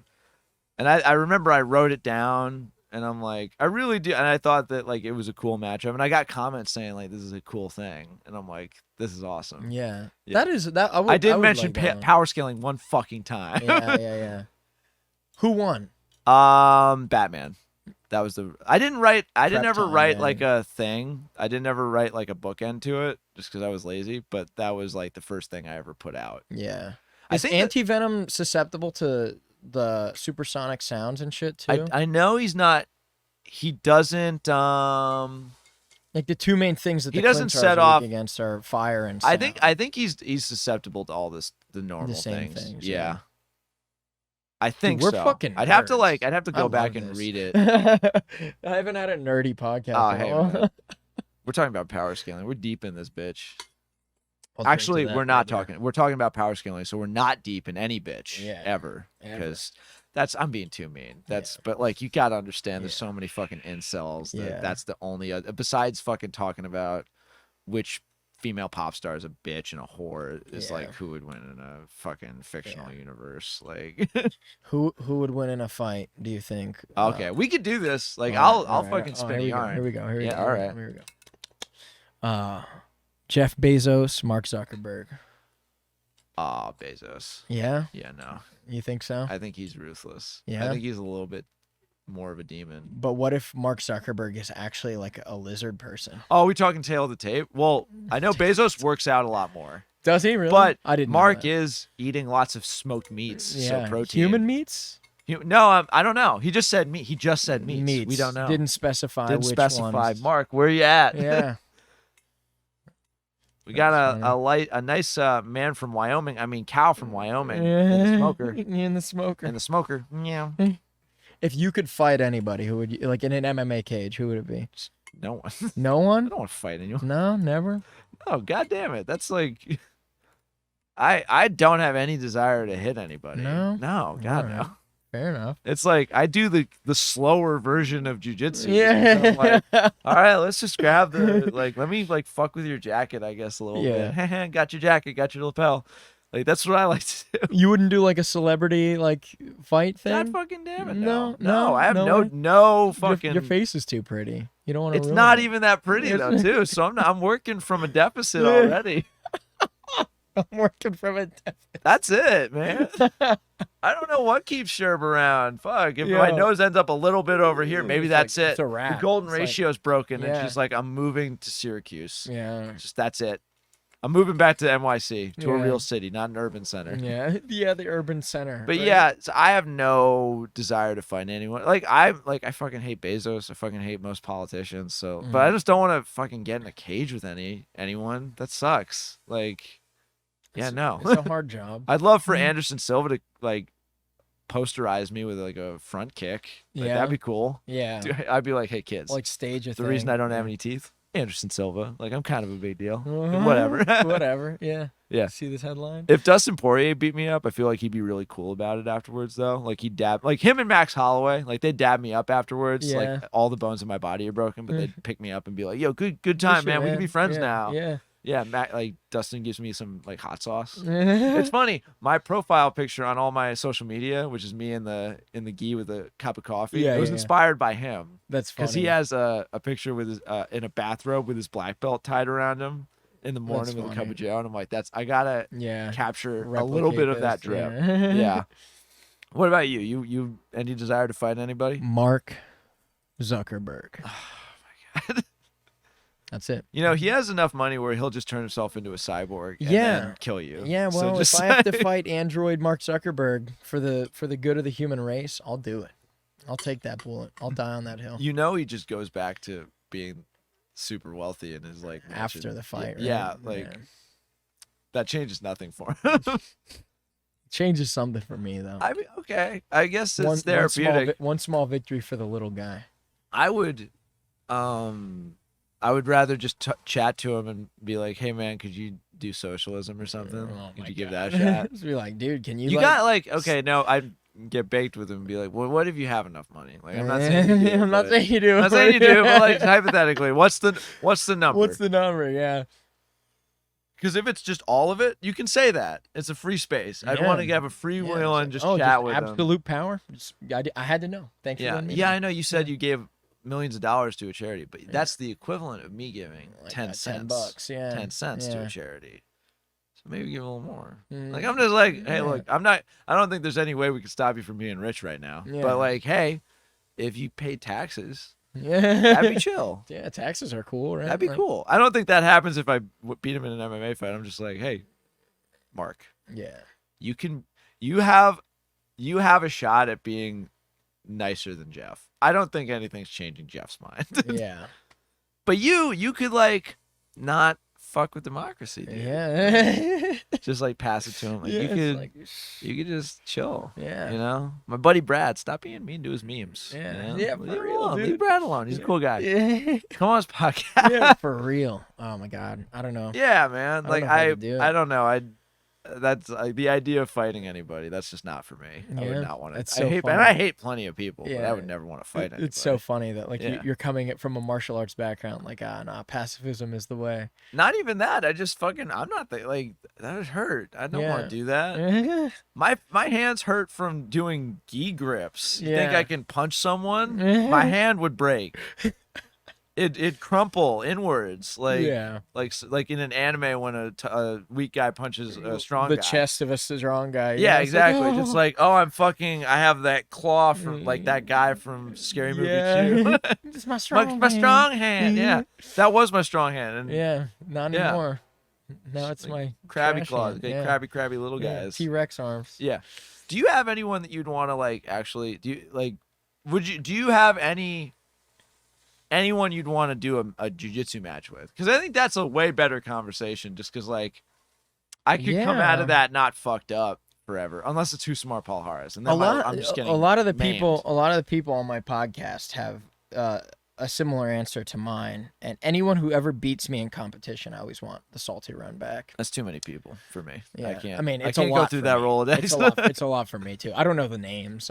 I know like 2 names of dudes that have beaten me, just because like I don't like the only reason I know like the one guy William from 10th Planet is because my guy that was supposed to be my corner man was supposed to record me. His name's Kevin Stilo, but he went to Wawa to get a Gatorade instead when I told him my match was up now. If it's So I had to ask, hey man, can I have the footage of our match that we just did and you just beat me? Congratulations, thank you. Can I have the dude, footage, please? You can't. That's the only reason I know his name. Choosing you have the green light as a human being to choose Wawa over most obligations. Like if it's being a pallbearer at my dad's funeral or just getting in the line at Wawa, he would understand. He'd get it. I'm just saying that Wawa's thing. Even saying the word is making me realize how fucking much I miss it. It's the best. Is there Wawas in New York? I think there's some, but Jersey. It's Jersey brand. Jersey. It's the Jersey brand. It's pretty big in PA. I think it was. Oh yeah, it's also PA. Jersey, PA. I think I had seen. I mean, I live in PA, so maybe I'm fucking obviously biased here, but I've seen way more in PA than I have in Jersey. Really? Yeah. I feel like that. It's definitely a lot. Well, PA is bigger, so that's one factor. Yeah. I think per capita we have a pretty huge amount of Wawa. Like it's so tied into the Jersey identity and the PA identity that like we have to have a lot. It's funny. The food there is so good too, dude. Like, are we gonna talk about? You ever do like Sheetz versus Wawa? Like, it's like, dude, no contest. What's the it's fuck obviously kind of Wawa. Okay, we can talk about power scaling now. Hey, all of you guys I just made fun of. If you want to put yourselves to good use, like break down Sheetz all the ways Wawa. that Sheetz doesn't even come fucking can't even step to Wawa. I would wear Wawa merch. What about? I would wear no other merch from any other gas station. What's the other one?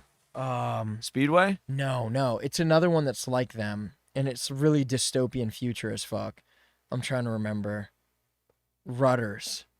You ever been to a Rudders? I've never been to a Rudders. So they have like I think I've seen them. I've never been to one. Bro, I don't like them. The vibe's bad. The vibe feels like dystopian future. I don't know how else to explain it. You feel so safe in a Wawa.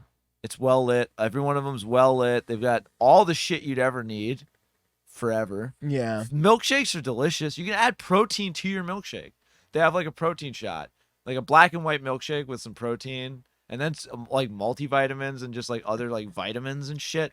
Like, best tuna salad. Here's the healthiest milkshake fucking ever, and a tuna salad, and like a turkey club with avocado. Yeah. Fuck, dude. I'm so happy we're going back. I'm so happy we're going to Jersey. So yeah, you're moving to New Jersey from here. What's bringing you down? Are you not? I thought you were gonna.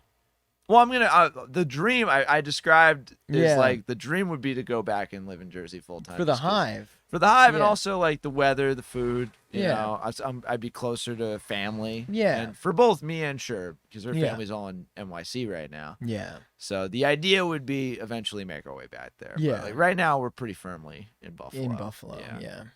Nice. And I love it here. I do. It's like a I good love my spot, job. yeah. I get to work with amazing people every day. Yeah. And I get to have You fun. want to talk about that a little bit? You're like the marketing guy. I'm part of the marketing team at Lloyd Taco Factory. And their tacos are pretty bomb. I had to bring you by. It was delicious. Yeah. It was delicious. Yeah. You had the cracked potatoes, right?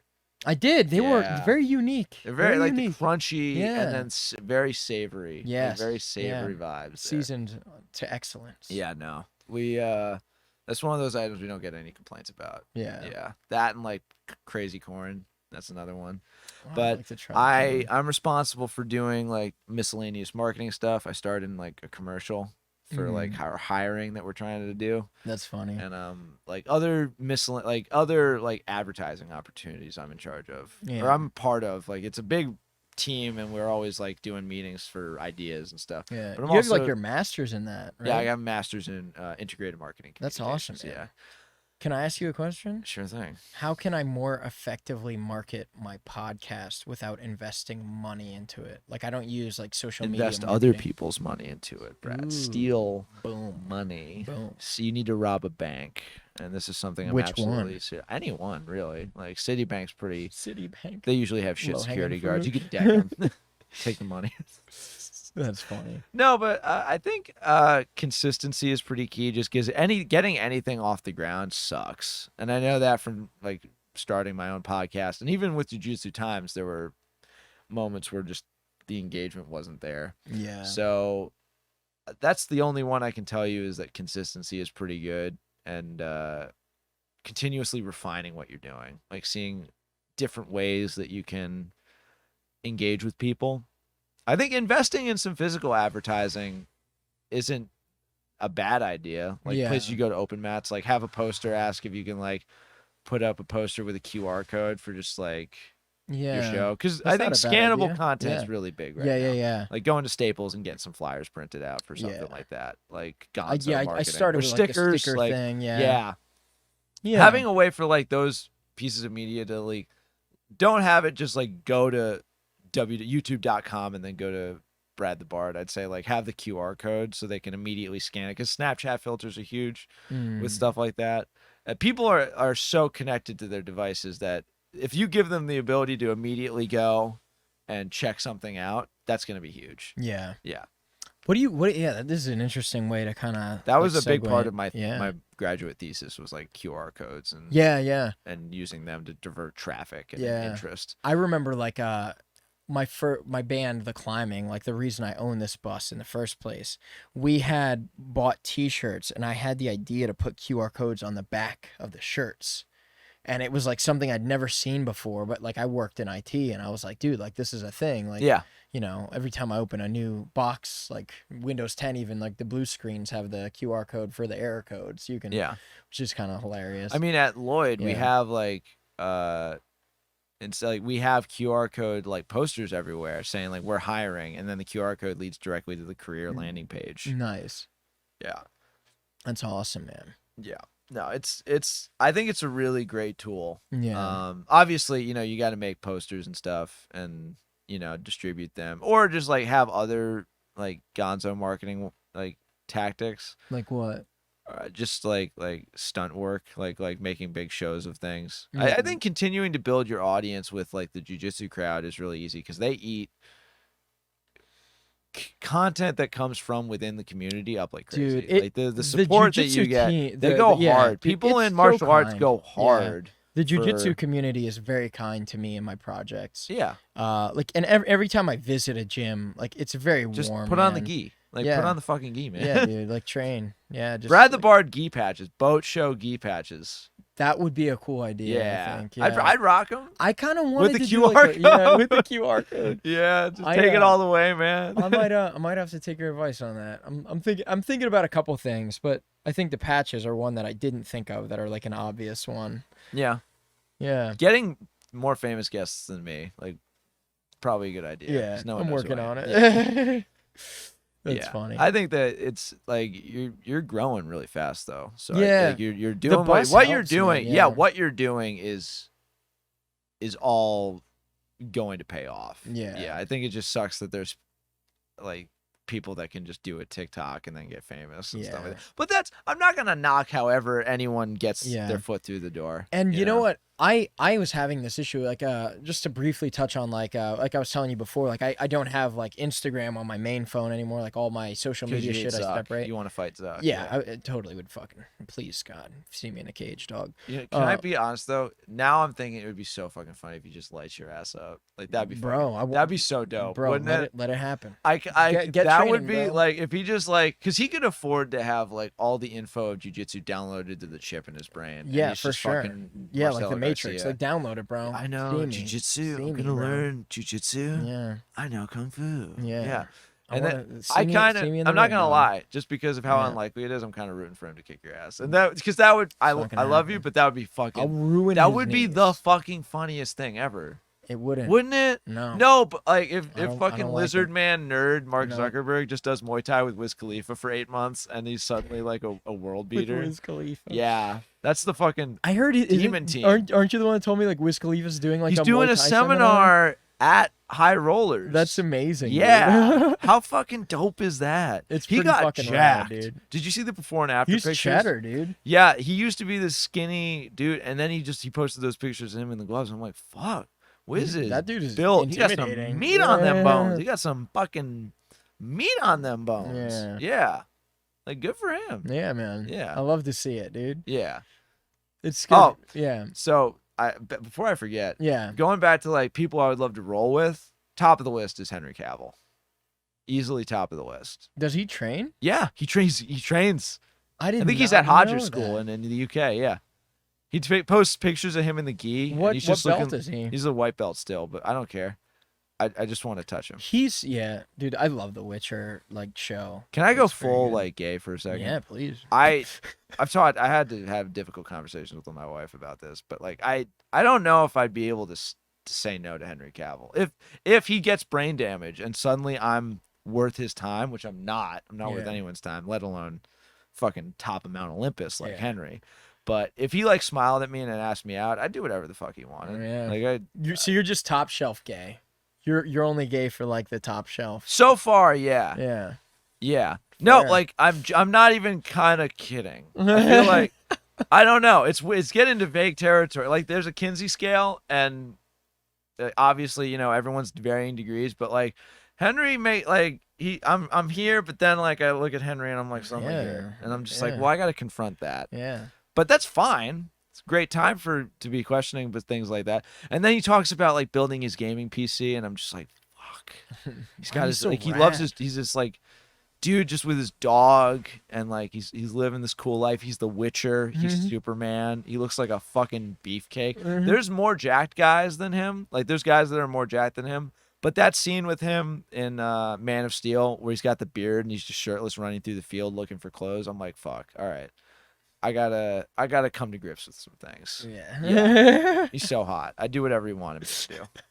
I'd do whatever he wanted me to do. That's amazing. Yeah, it's fucking amazing. You don't know how dark I'm thinking right now. Yeah. I And- bet. Yeah. Yeah. I'd never like physically recover from some of the wounds I would let him inflict on me. Who's the guy that bit Henry the ear thing Huh? we were talking about last night? Bit the ear. The cannibal. Oh, Army guy. Hammer? Yeah. Yeah, or You'd he's let him do that shit to you? You know what? I'm not gonna say the answer on this podcast. I'm not gonna do it. Oh my god. It's the way he smiles. Like he's got the best fucking smile. And it's just like big blue eyes. Yeah. And I'm just like, shit, I melt a little bit. Yeah. I literally melt a little bit. Yeah. So Like dude, I'll but look at him doing a dry interview about something. I'm just Yeah. like, God, he's so fucking gorgeous. He's literally just fucking impressive. And his voice is great too. Of course he's got a British accent. Yeah. Because why not? You fucking Is like so you watch a Witcher? I do, yeah. Yeah, yeah. What's like God, his voice in the Witcher. Fuck, he's gravelly. Fucking dude? shit.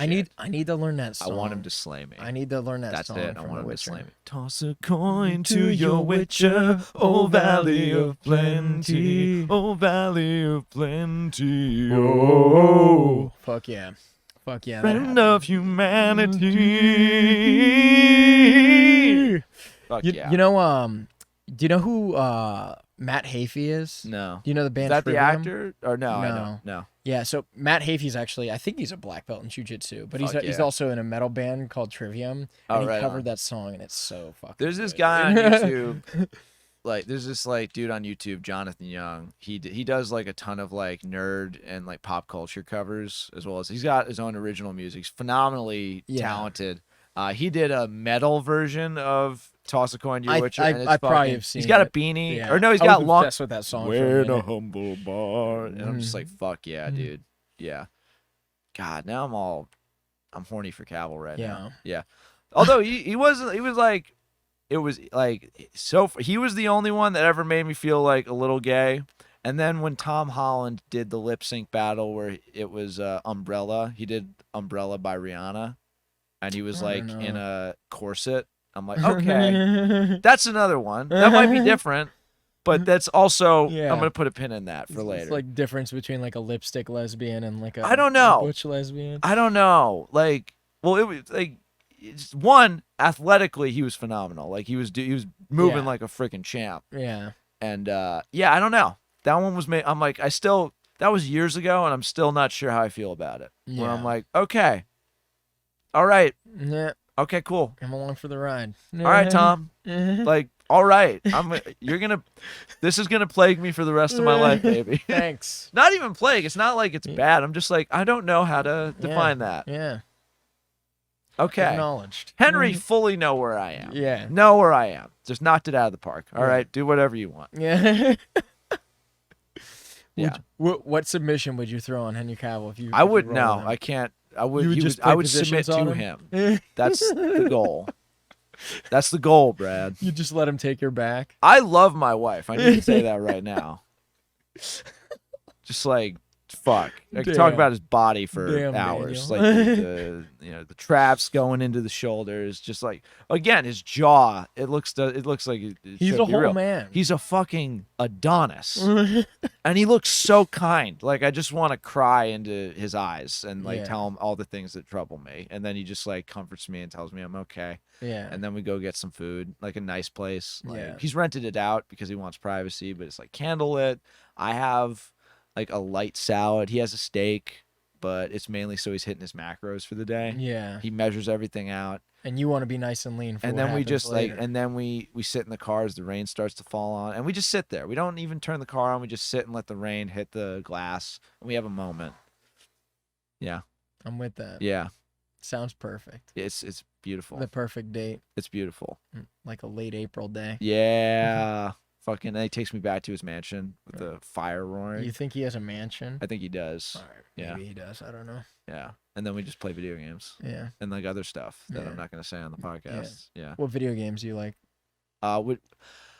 It's weird because I go in and out with some video games. I love Smash. I'm not good at it, Oh, but I I was gonna love say, it. don't Yeah, you- no, don't you dare, don't you dare, You bro. literally Don't you first dare, mention brother. Sherb and I came in, and you showed your Switch, and you're Yeah. like, yeah, I have the Switch, and Yeah. I have Smash. But I'm telling you right now, you guys don't want this You smoke. don't want this smoke. Literally, you don't want this smoke. Like that, like, the I got same Mario Party, confidence maybe of a we're- 90, like a same confidence of a 90s Jordan, just going off like you don't want this smoke. Yeah. You don't, and Yeah. by all accounts, I'm right. Yeah. Like by every metric, I'm right. Do you play any competitive games? No. Or any games competitively, rather? No, I don't have time. I love like single player platformers. Like I Like play. If I play, I'm just trying to vibe out. Yeah, yeah. Because if I don't really like playing video games with people because it's like for me, I like narrative experiences. I'll Yeah. play Pokemon. Like I'll have a Pokemon battle with someone. I still have my Pokemon's DS. fun as hell, Fuck yeah. But You play Pokemon Go? I did. I was really into it for the 8 months that everyone else was into it, and Mm. I know plenty of people that are still really into it. Yeah. Yeah. I didn't like I didn't start playing it because It made me ride my bike more, and I appreciated that. yeah. No, that's dude, I think it did great things for the world. I like just in general. Like it made people become great friends with each other, but Going on a date like you for can't Pokemon Go. you can't Yeah. battle in it. Can you not? No, like not like you could with the old Game Boy games. It's different. I Like, didn't like it. I was Yeah? like, I can't teach my dude What's your fire spin okay? But real quick, we gotta ask if we're in Pokemon. What's your starter? for red and blue. I'm gonna say every gen. Like Like, I all get, to, I time- get to hit each one. All time GOAT starter. No. I mean like just of all of them. all of them. Of all of them, who's the Squirtle. Squirtle? Squirtle. Okay. You? Mudkip. All right. All right. Mudkip. All right. Yeah. Cool, cool. I Not always fuck generic. with him. He's just got a derp face, and Who's then second his one? Second favorite one. second one probably Infernape, like a newer gen. I'm a newer yeah. school guy. Yeah, I yeah, only yeah. really started to love Pokemon with like Yeah. Gen 4, like Diamond and Pearl. Yeah. So like that was where I really hit my stride. Yeah. I like for alligator. Yeah, it's Gen pretty 3, cool. yeah. It's pretty cool. It's pretty Or cool. that was Gen 2, I think. Yeah. Yeah, Gen 2. Gen 3 was Ruby and Sapphire. And then Yeah. Gen 4 was Diamond and Pearl. Yeah. Yeah, okay. I stopped playing after the set after like gold and silver. Oh, really? Really. Dude, you got to go back. Dude, it got weird because here's my problem. Here's my gripe with Pokemon, right? Yeah. It all comes back to the canon. Like it's all a milk and the money thing and it's too obvious because it's like, bro, how fucking high was Professor Oak that he missed all these other fucking Pokemon when he's building the Pokedex? You gotta. He missed all of these hundreds of Pokemon. You gotta turn that part of you off. I don't know. Because that's that's gonna kneecap your Pokemon journey before it even starts. Like, just know this guy fucked up. Yeah. Doesn't have the data. Yeah. He needs you to go fucking find the data. All right, man. So okay. It just had me heated, and Imagine, I understand. that's actually a great way to fix everything. Is just have the start of Pokemon be like, dude, I fucked up. I like spilled coffee on my flash drive. Yeah, and all the Pokemans, all the Pokemans are gone. Yeah, I need you to and I just don't feel like going out. Also, I was like fucking super baked. I was zooted when I told you to go fucking like become a Pokemon master. And it was just you living with your mom. Oh, I meant like. Ignore that. Assume that this is a culture where once you turn 10, your parents eat you out the door. Yeah, like just like that. That you can't fix. You gotta be on a journey. Rat. You gotta be on a journey. Yeah, and maybe everyone goes to Professor Oak to just get Pokemon, so they don't get killed in the first town. Like, so just don't who's die. your favorite Pokemon though? Like who's your spirit animal of Pokemon? I always loved Eevee when I was a kid. Eevee? Yeah, because I'm like, this the little ultimate, dude could be anything. Yeah. Like, and he's like cute as shit. Yeah. He's like the cutest. I thought Pikachu's annoying. Like, give me Eevee. He's a cute little fox guy. Yeah. I fuck with Eevee really hard. Yeah. Yeah. I love Mudkip though. He's like Mudkip's definitely up there. Mudkip's fucking great. I like him. Was he like rock? Mudkip water? He was rock. He was groundwater. Yeah, so that's like already pretty tight. Yeah. And then like, do you know Mega Evolutions? Like that whole saga. I don't. I know Charizard does some weird stuff. So Mega Evolutions were introduced way down the line in Pokemon X and Y, and it's like every Pokemon, a lot of Pokemon have a new evolution. It's a Mega Evolution. It's like a temporary form they can enter. It's like Digimon kind of. They basically ripped off Digimon. And if you give them a Mega Stone, you can only have one Mega evolved Pokemon in your per party. roster. Yeah. And so Mudkip's Mega Evolution is he just becomes this fucking dummy thick, huge armed fucking dude with he looks like Popeye arms, and he's just a fucking orb dude. Yeah. And he has jets on his arms, and that's how he moves around because he can't fucking walk anymore. His legs are fucking useless, but he just has rocket arms. Yeah. And I'm like, fuck yeah. That's a whole fuck leg day. That's a whole mood. Everything but leg day, man. Hell yeah. Although, given my own opinions about legs, like you'd think I'd want fair enough. Fucking someone else. You just respect the other end. I respect that he saw what I wanted and went the opposite direction. Yeah. My arms are so big they are legs. Yeah. Think about that. Yeah. Like that's next level thinking. Yeah. Yeah. I main Mewtwo in Smash, so it's Mewtwo for me. Oh, like Melee or no, he was garbage in Melee, unfortunately. Yeah, he was. In Smash 5. I forget. Yeah, everyone is. I even have a sticker right there with my man on him. Where is it? It's right. It's really close to. Yeah, it's right here. Oh, there he is. Hey, you want to see the coolest guy? So I do, dude. In competition, I'll do that. Like if, and I'm not, dude. I've lost. You going to Evo? You do like? No, I'm not that fucking good, dude. I fucking like. I'm the equivalent of like grappling industry's good at Smash. Can I ask you something? You versus GSP, and in Street Fighter, who do you think wins? In Street Fighter? Yeah. Is he good at Street Fighter? Or not? No. I meant Darkside Phil, not GSP. Like, do you know Darkside Phil, that like cringy troll guy on YouTube that everyone hates? I don't know who that is. Oh, never mind then.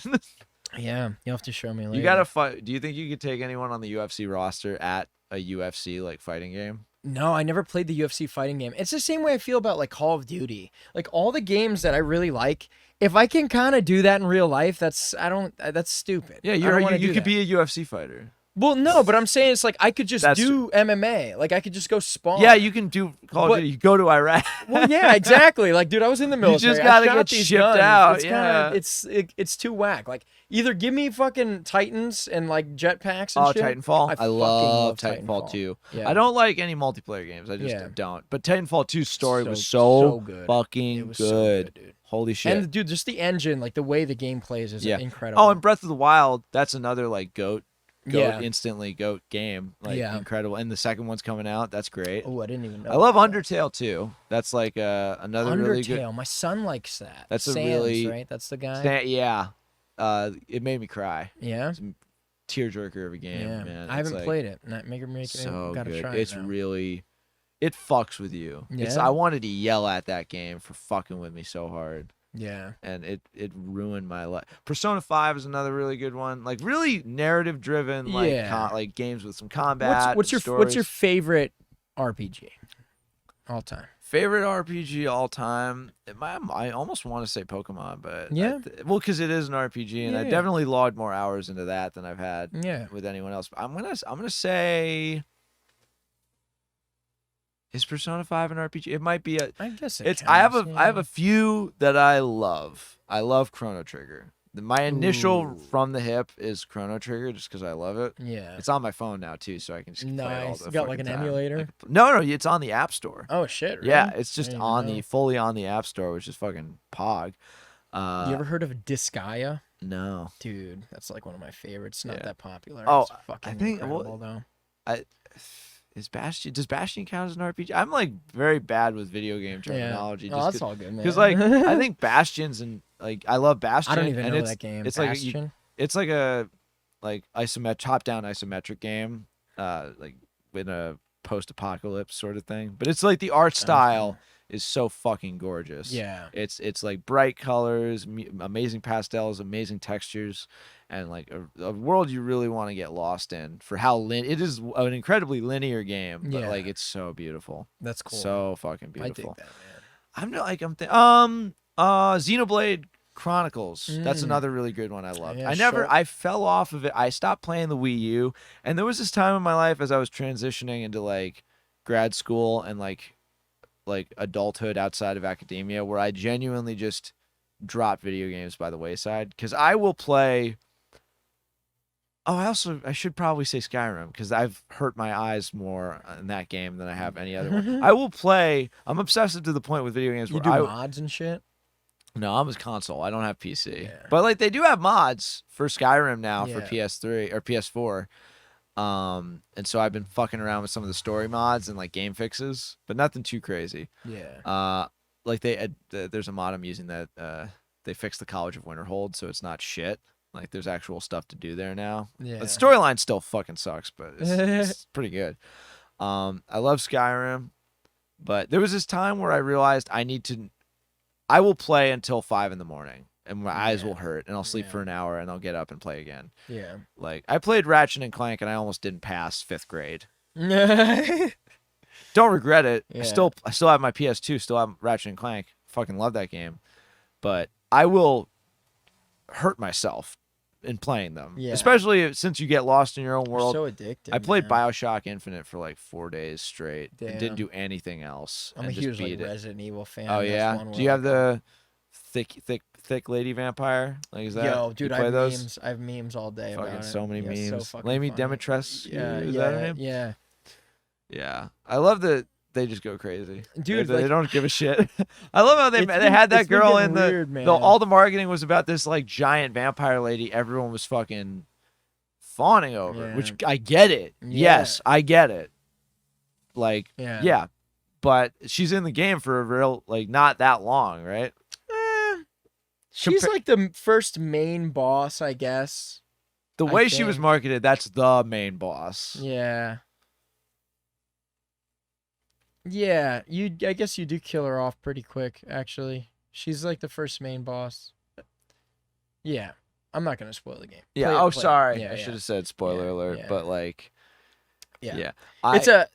Dude, Resident Evil 8, I have mixed feelings about it. Oh, yeah? Because like 7, I had mixed feelings about, and 8 just made me have even more mixed feelings about. Made you unsure of where you were at, like, with the series? Yeah, and then like now it's like, there was questions were answered, but not in ways that I expected or wanted, but like they're somewhat like acceptable. a Mass Effect situation, dude. Like I really loved Resident Evil up to 5.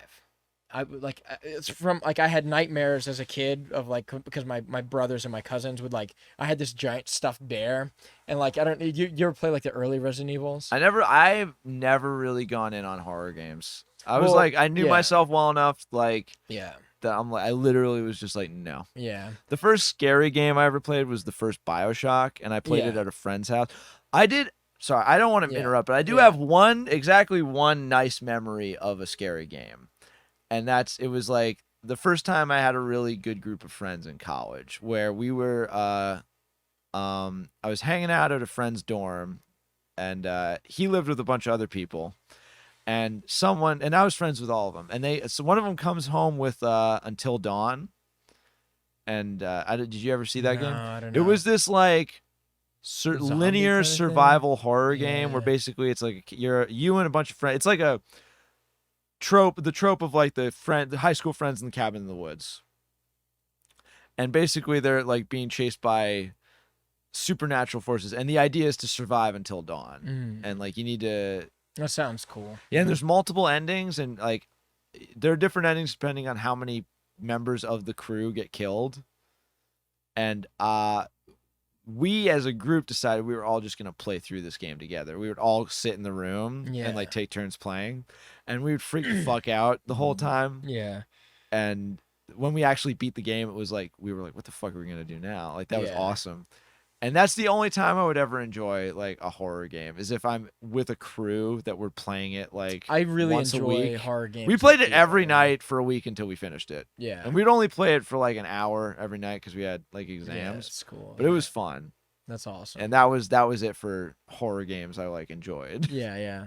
No, that's cool. But like in the early like Resident Evil games, to go back to that, like when you'd open a door, sometimes a zombie would be there, and you had to shoot him like quickly, and it was like dun dun dun dun dun, dun like this fucking music. Yeah. But dude, like as a kid, I would watch like my brother, like I was like a fucking young, like single digits, and like my brother and my cousins would play this game, and I would like watch, and I'm like, oh man, this is cool, like zombies and graphics can't possibly get better than this. You know what I mean? This is the peak. Yeah, like PlayStation 1 shit. And dude, like at night, like I'd be sleeping and they would like barge my bedroom door down with this giant stuffed bear, dun dun dun, and I'd be like, ah! And fucking I'd flick the fuck out, dude. Oh my god. So I have terrible memories of like early Resident Evil, but then it kind of I just knew this I just knew the story, and I was like, well, I kind of want to know what happens. And then I played Resident Evil 4. It was the first time I beat one by myself. I fell in love with it ever since. Oh yeah. And then 5 was amazing because you get my favorite character, Sheva, who's the African princess. Who's a perfect big booty. Is that your like way of saying you're not racist? No, it's just she's the best fucking character. Oh really? In Resident Evil. Besides, like she's amazing. Yeah. And she's as amazing a protagonist as Wesker is an antagonist. He's the glasses guy, right? Yeah. My nerd knowledge has so many huge holes in it. Yeah. Like dude, you can't possibly know it all. Like that's why I'm like I don't I want just know to. There was specific shit about the ones I like. Honestly, before jiu-jitsu, and like the first like when I was Star a kid, Wars is huge. The all fact that I you would can do pack anything else with Star Wars is insane. I would do when I was a kid, besides reading fantasy novels and like YA fiction, was I'd go on Comic Vine, which was this comic book Wikipedia site with all the information you could ever hope to find, and I would literally just research. It was like I fucking treated it like it was an academic paper. Instead of reading the comic books, I just wanted to consume, because like I'm like, they've been around for 100 years. I'm never gonna catch up. Yeah. And I want to know a little bit about everything, and so for like 5 years, the only thing I gave a shit about was just reading about comic books and like Marvel or learning DC, them. though? Marvel. Although my favorite superhero is Captain Marvel. Like, DC's Captain Marvel. Shazam. Yeah. It's not Shazam. Fucking they died. The minute DC gave up the fight for that name, I abandoned them. Yeah. I'm like, fuck you guys. That's funny. His Captain Marvel. He was there first, damn it. Yeah. Shazam is what he says. Every time he says his name now, he's going to transform. Shazam's the wizard. Shazam's the wizard, and the name is an anagram for like the strength of Hercules, the wisdom of Solomon, the strength of Hercules, the power of Hercules, the might of Atlas, the power of Zeus, the something of the toughness of Achilles, or the indomitability of Achilles. Yeah. And the oh my god, or the speed of Mercury. Fuck, Yeah. if I had fucked that up, and I might have fucked Achilles up. Yeah. I want to know. It's not. Is Artemis in there? Is Athena? No. Solomon's the full wisdom. Athena's not in there. I don't think. I don't think Artemis is in there either. I don't know. I'm gonna have to look it up, Yeah. and that's gonna. Nah, the if fact I that got that wrong. That you got if I got that wrong, two letters out of the 6. that broke me. That would break me if I got that wrong. And funnily enough, DC though had a comic that I think for a major character is like the biggest fuck you to the way comics are done right now in history, and so far it has not been topped. And so Jeff Johns had the reins on Green Lantern for my whole adolescent life. Like he took us through Blackest Night, Brightest Day, the Sinestro Corps War, bringing Hal Jordan back from the dead, like all the major events. And right before he went to another title, like he got taken off and put on a different book, he wrote another issue. And if I'm wrong about this, like if I'm getting details wrong, like let me know. Yeah, someone can he correct basically, call me out, man. His last issue was like set in the 1,000-year future.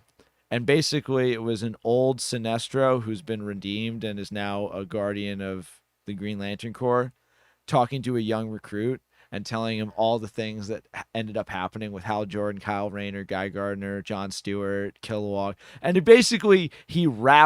he cinched up the Green Lantern story. Like Hal marries Carol Ferris. Kyle Rayner becomes Space Jesus, goes around, heals everybody. John Stewart becomes a really cool architect. Kilowog becomes a farmer. Guy Gardner does cool bar stuff. He's like a hippie, rough housing guy.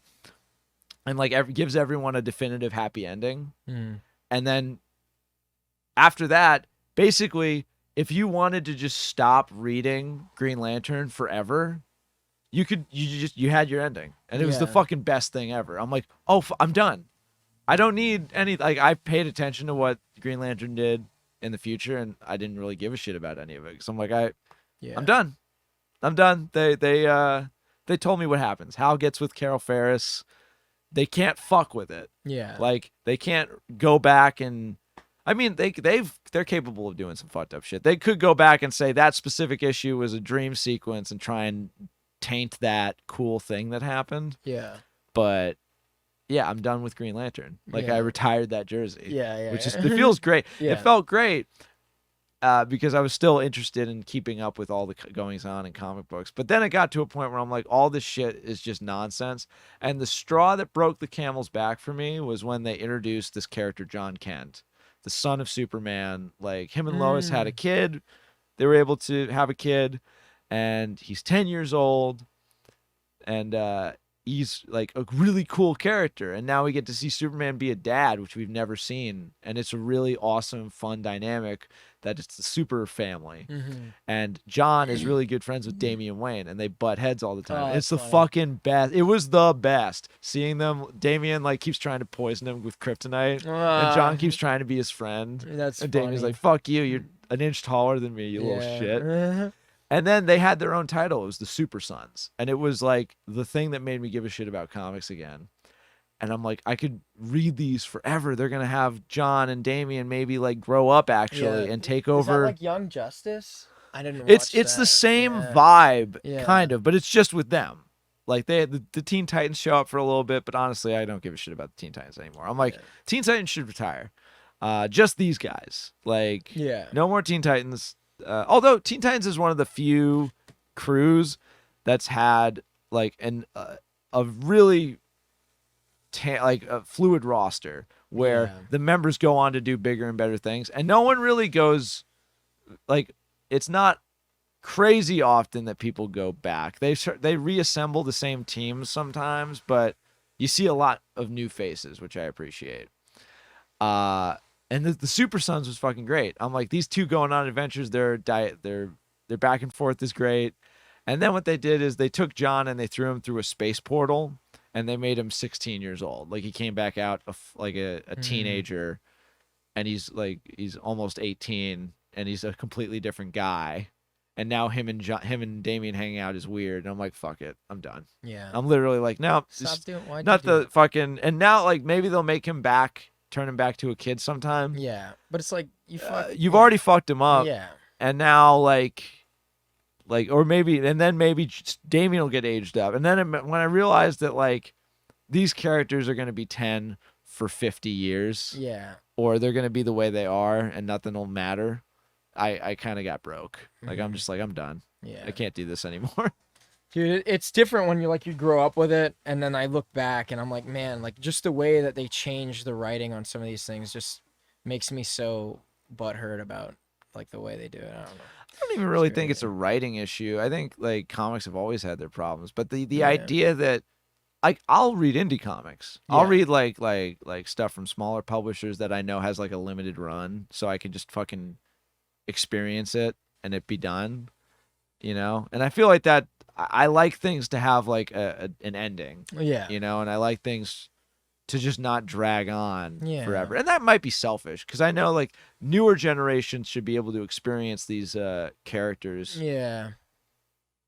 but you know there's cartoons for that. You can there's retail. I don't know, man. I have so many mixed feelings about the whole thing. I'm jaded. I'm a very jaded, possibly wrong guy. So like maybe I'm not the guy to ask. But yeah, I'll read something that has like a definite cutoff point, and it's much for me. It's a much more satisfying experience than like this going on long enough for me to hate it. You know, like there was a really cool Thor story about him going to the future and fighting Gore the God Killer with his past and future versions. And then in the very next arc, they basically said, hey, the bad guy was right. You're wrong. You're unworthy. We're going to take your arm off and you suck and fuck you. Dude, and now he's back. Now he's back, but it's like Batman's sad and hasn't gotten over some shit he should have gotten over 50 years ago. Yeah.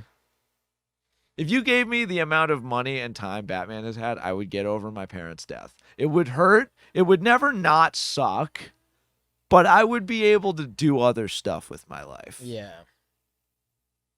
Like run a company. I would. That's like the biggest conglomerate. Yeah, I would invest in like the Arkham Asylum so these fuckers actually can like get some fucking mental health. Hey man, we should try and fix some of these guys. Yeah, for real. Also, okay, hire a guard, I guess. One guard. Yeah. One's good. Or hey, maybe ask like, hey, could we just have a superhuman guard? Because I guess we got Clayface in there, and he can fucking be Clay. Yeah, so let's just fucking take care of that, I guess. But yeah, no, I'm kind of just off of comics. Like I'll always love them and always love that they were what I had when I didn't have, you know, other stuff. Yeah. But I'm just like, I can't buy comic books anymore for the most part. Yeah. Like the major superhero ones I can't really do. Yeah. Because also like you're also getting into tangled continuity. Like there's a whole new fleet of Avengers now. Blade's there, which is cool. But like I'm just like, fuck, I can't. Yeah, I'm definitely similar with you where I like a finite tale. Yeah. You know? Like Watchmen was like my favorite comic movie, probably still today. Yeah. Just because, man, like it was a beautiful telling of like what happened and how it ended. You know what I mean? Well, in the comics, they're going back and doing sequels. Yeah.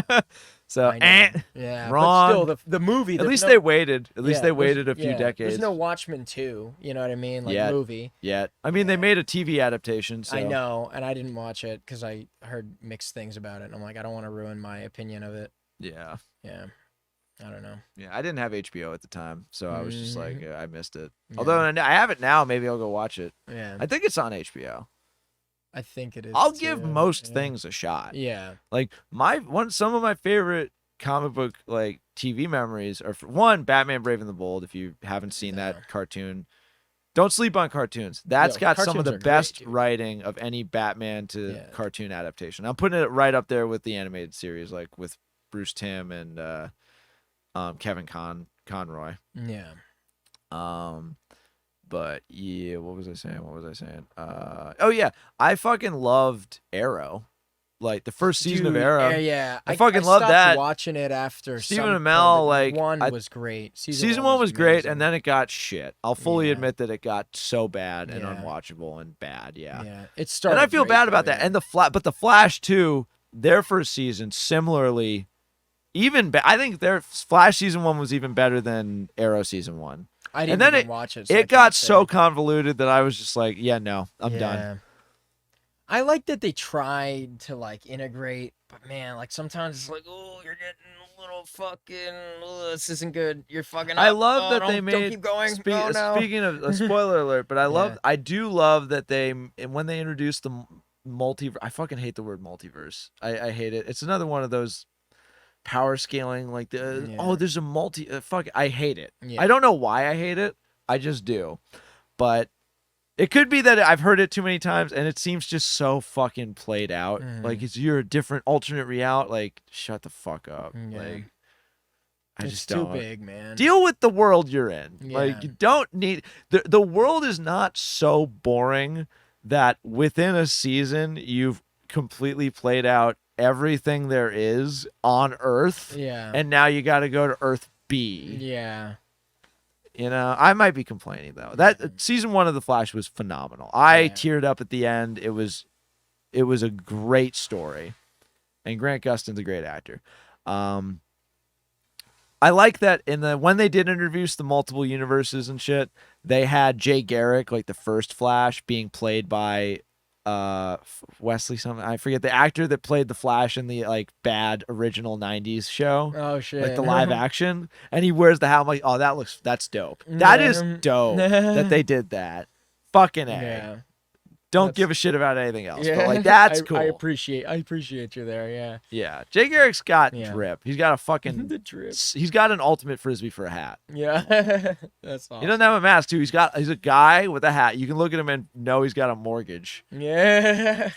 He's got the touch of gray. Yeah. Yeah. No, That's he's cool. fucking funny. He's cool. Well, yo, like you're a Star Wars guy, so Uh-huh. I have to ask. Like, a lot of people shit on like the newer movies. Like, what's your opinion on that? I used to be really big on hating the newer movies, but then I kind of realized I was being a power scaler type of guy that I hate, where I'm caring too much about something that some little kid thinks is dope. So maybe I should just shut the fuck up. Yeah. And there's a lot of video and audio about me railing against it. Yeah. And I do, and I think I dislike the story that they told. Yeah. I think that they abused and misused incredible. I do not have a single problem with a single actor that was cast in the sequel trilogy. I think all of them are phenomenal talents that brought their A game to a script that deserved that they didn't deserve. They deserved better. Every one of those guys, you could tell they fucking came here to be a part of Star Wars. Like Kelly Marie Tran, unfortunately, got like bullied off the internet because she is an amazing actress. I've seen her in plenty of one that incredible. was the one stormtrooper. No, that's Finn. But John. No, the silver chick, the silver armor girl.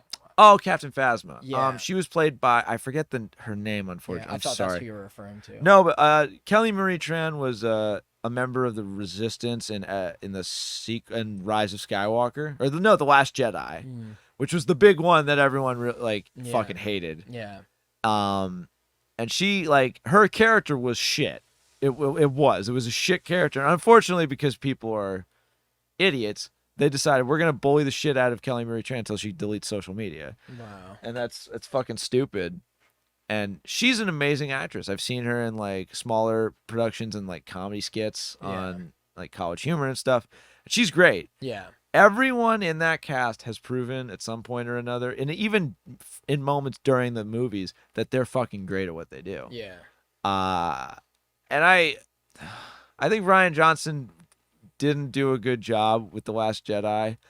I've said bad things about him before. I don't want to get caught in the. I love Knives Out. I think he's a phenomenal filmmaker. Yeah. I don't think he did good with The Last Jedi. I think it can end there. And he even Fair admitted I should have Yeah. used like test screenings and stuff. Yeah. And Well, how do you feel about Mandalorian? fucking great. Yeah. It's dope. Cool. It's dope as shit because it stems from Clone Wars, which is the fucking ambrosia that I fucking draw life from. My God, I need that shit in my veins, or I'll fucking deteriorate. Did you like the way they ended it? Yeah. Without giving any spoilers. Yeah. I did. I loved it. Yeah. I thought it was great. It was fucking dope, Yeah. dude. It was fucking Yeah. dope. That's good Fucking shit. Gus Fring. Hell Hell yeah. I think. What do you? There's there's just one thing. Like my one friend that I was like roommates with for while I was building the bus. Huge Star Wars guy. He was saying there was like a fan fiction thing, or there's these aliens that like inhabit like ships and kill them, like the people, and it's like a unofficial thing that they were thinking about putting in with the Mandalorian or something like that. Oh, that's cool. Yeah. I think everyone incredibly talented. I think oh my God, what's her name? Cara Dune. What's her name? The actress Cara Dune, the MMA fighter. I should know this.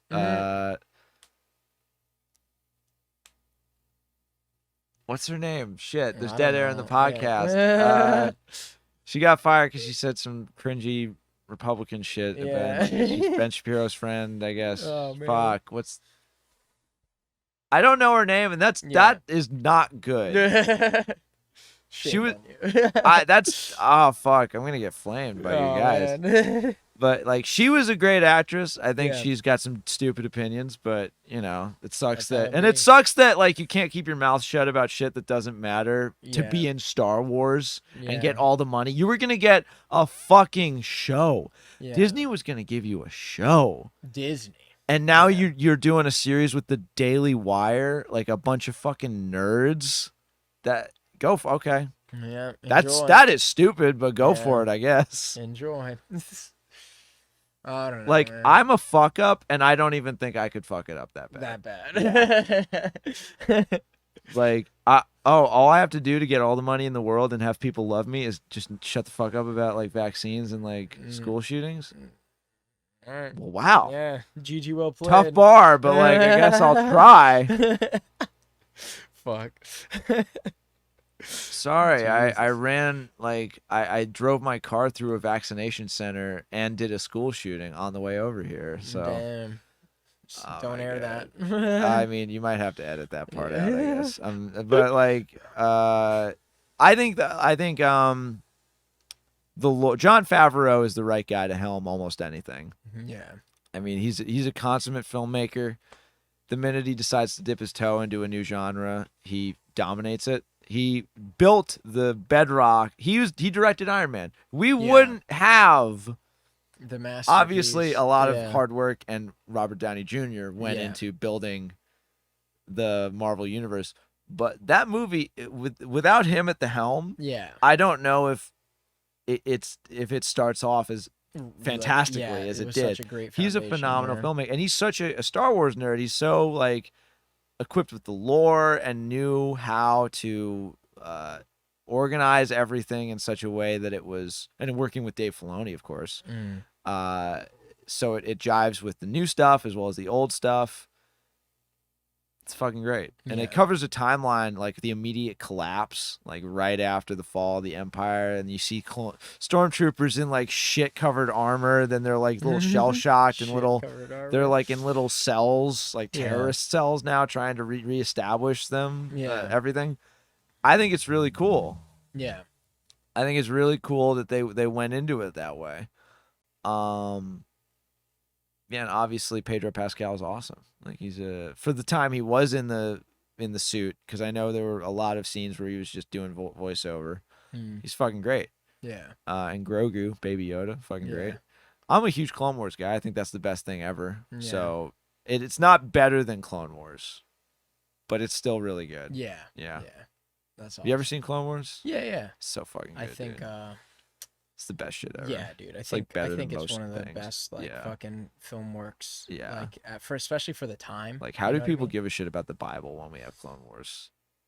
Like, that's better than that. Like, sorry. Damn. Oh shit. Who do you think is the best like villain in Star Wars? I want to say Maul. Your favorite one, Maul. Probably Maul. Yeah, I love Cad Bane. I love Cad Bane, the fucking bounty hunter dude. Yeah. Darth. I like the legend of Darth Vectivus, just because it's the legend of a Sith Lord who was super powerful, but he just wanted to be in charge of a successful company. So like he mastered the dark side, but then went back to his day job. Yeah. And he never killed anyone. Like Yeah. he never did anything bad. He gave his employees time off. Like he was just a regular guy who ran a mining company.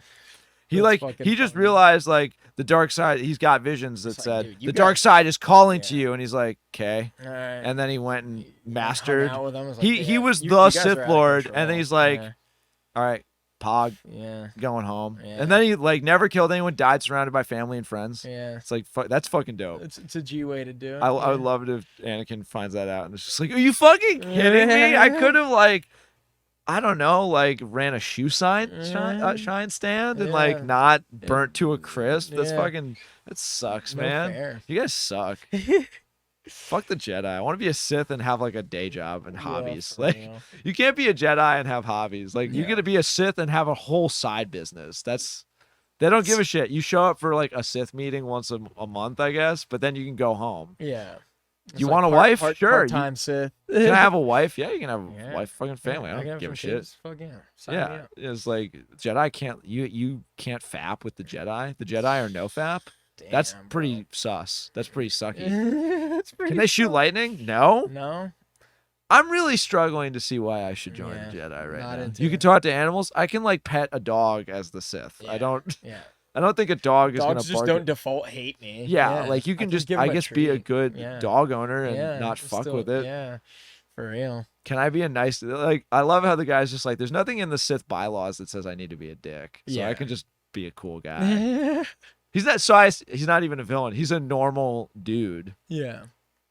And what's crazy is like a lot of Sith use him as a way to like get other people to join the Sith. Like you don't have to be a bad guy, and they end up being corrupted. And I love it how he's just like fucking idiots. Like, it's like you guys should have been chill and had a business. That's fucking funny, dude. Like you need a hobby or something to keep you on the straight and narrow. Yeah. Keep your diet tight. Who has the nicest lightsaber? Who's the coolest one? Ooh, it's probably it's either Dooku or it's either Dooku or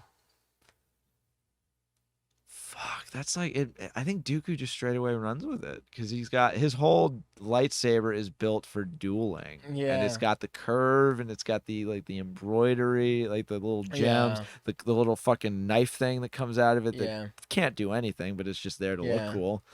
I love his because it looks like the one that a guy that's a count would have. Yeah, a count, right? Yeah.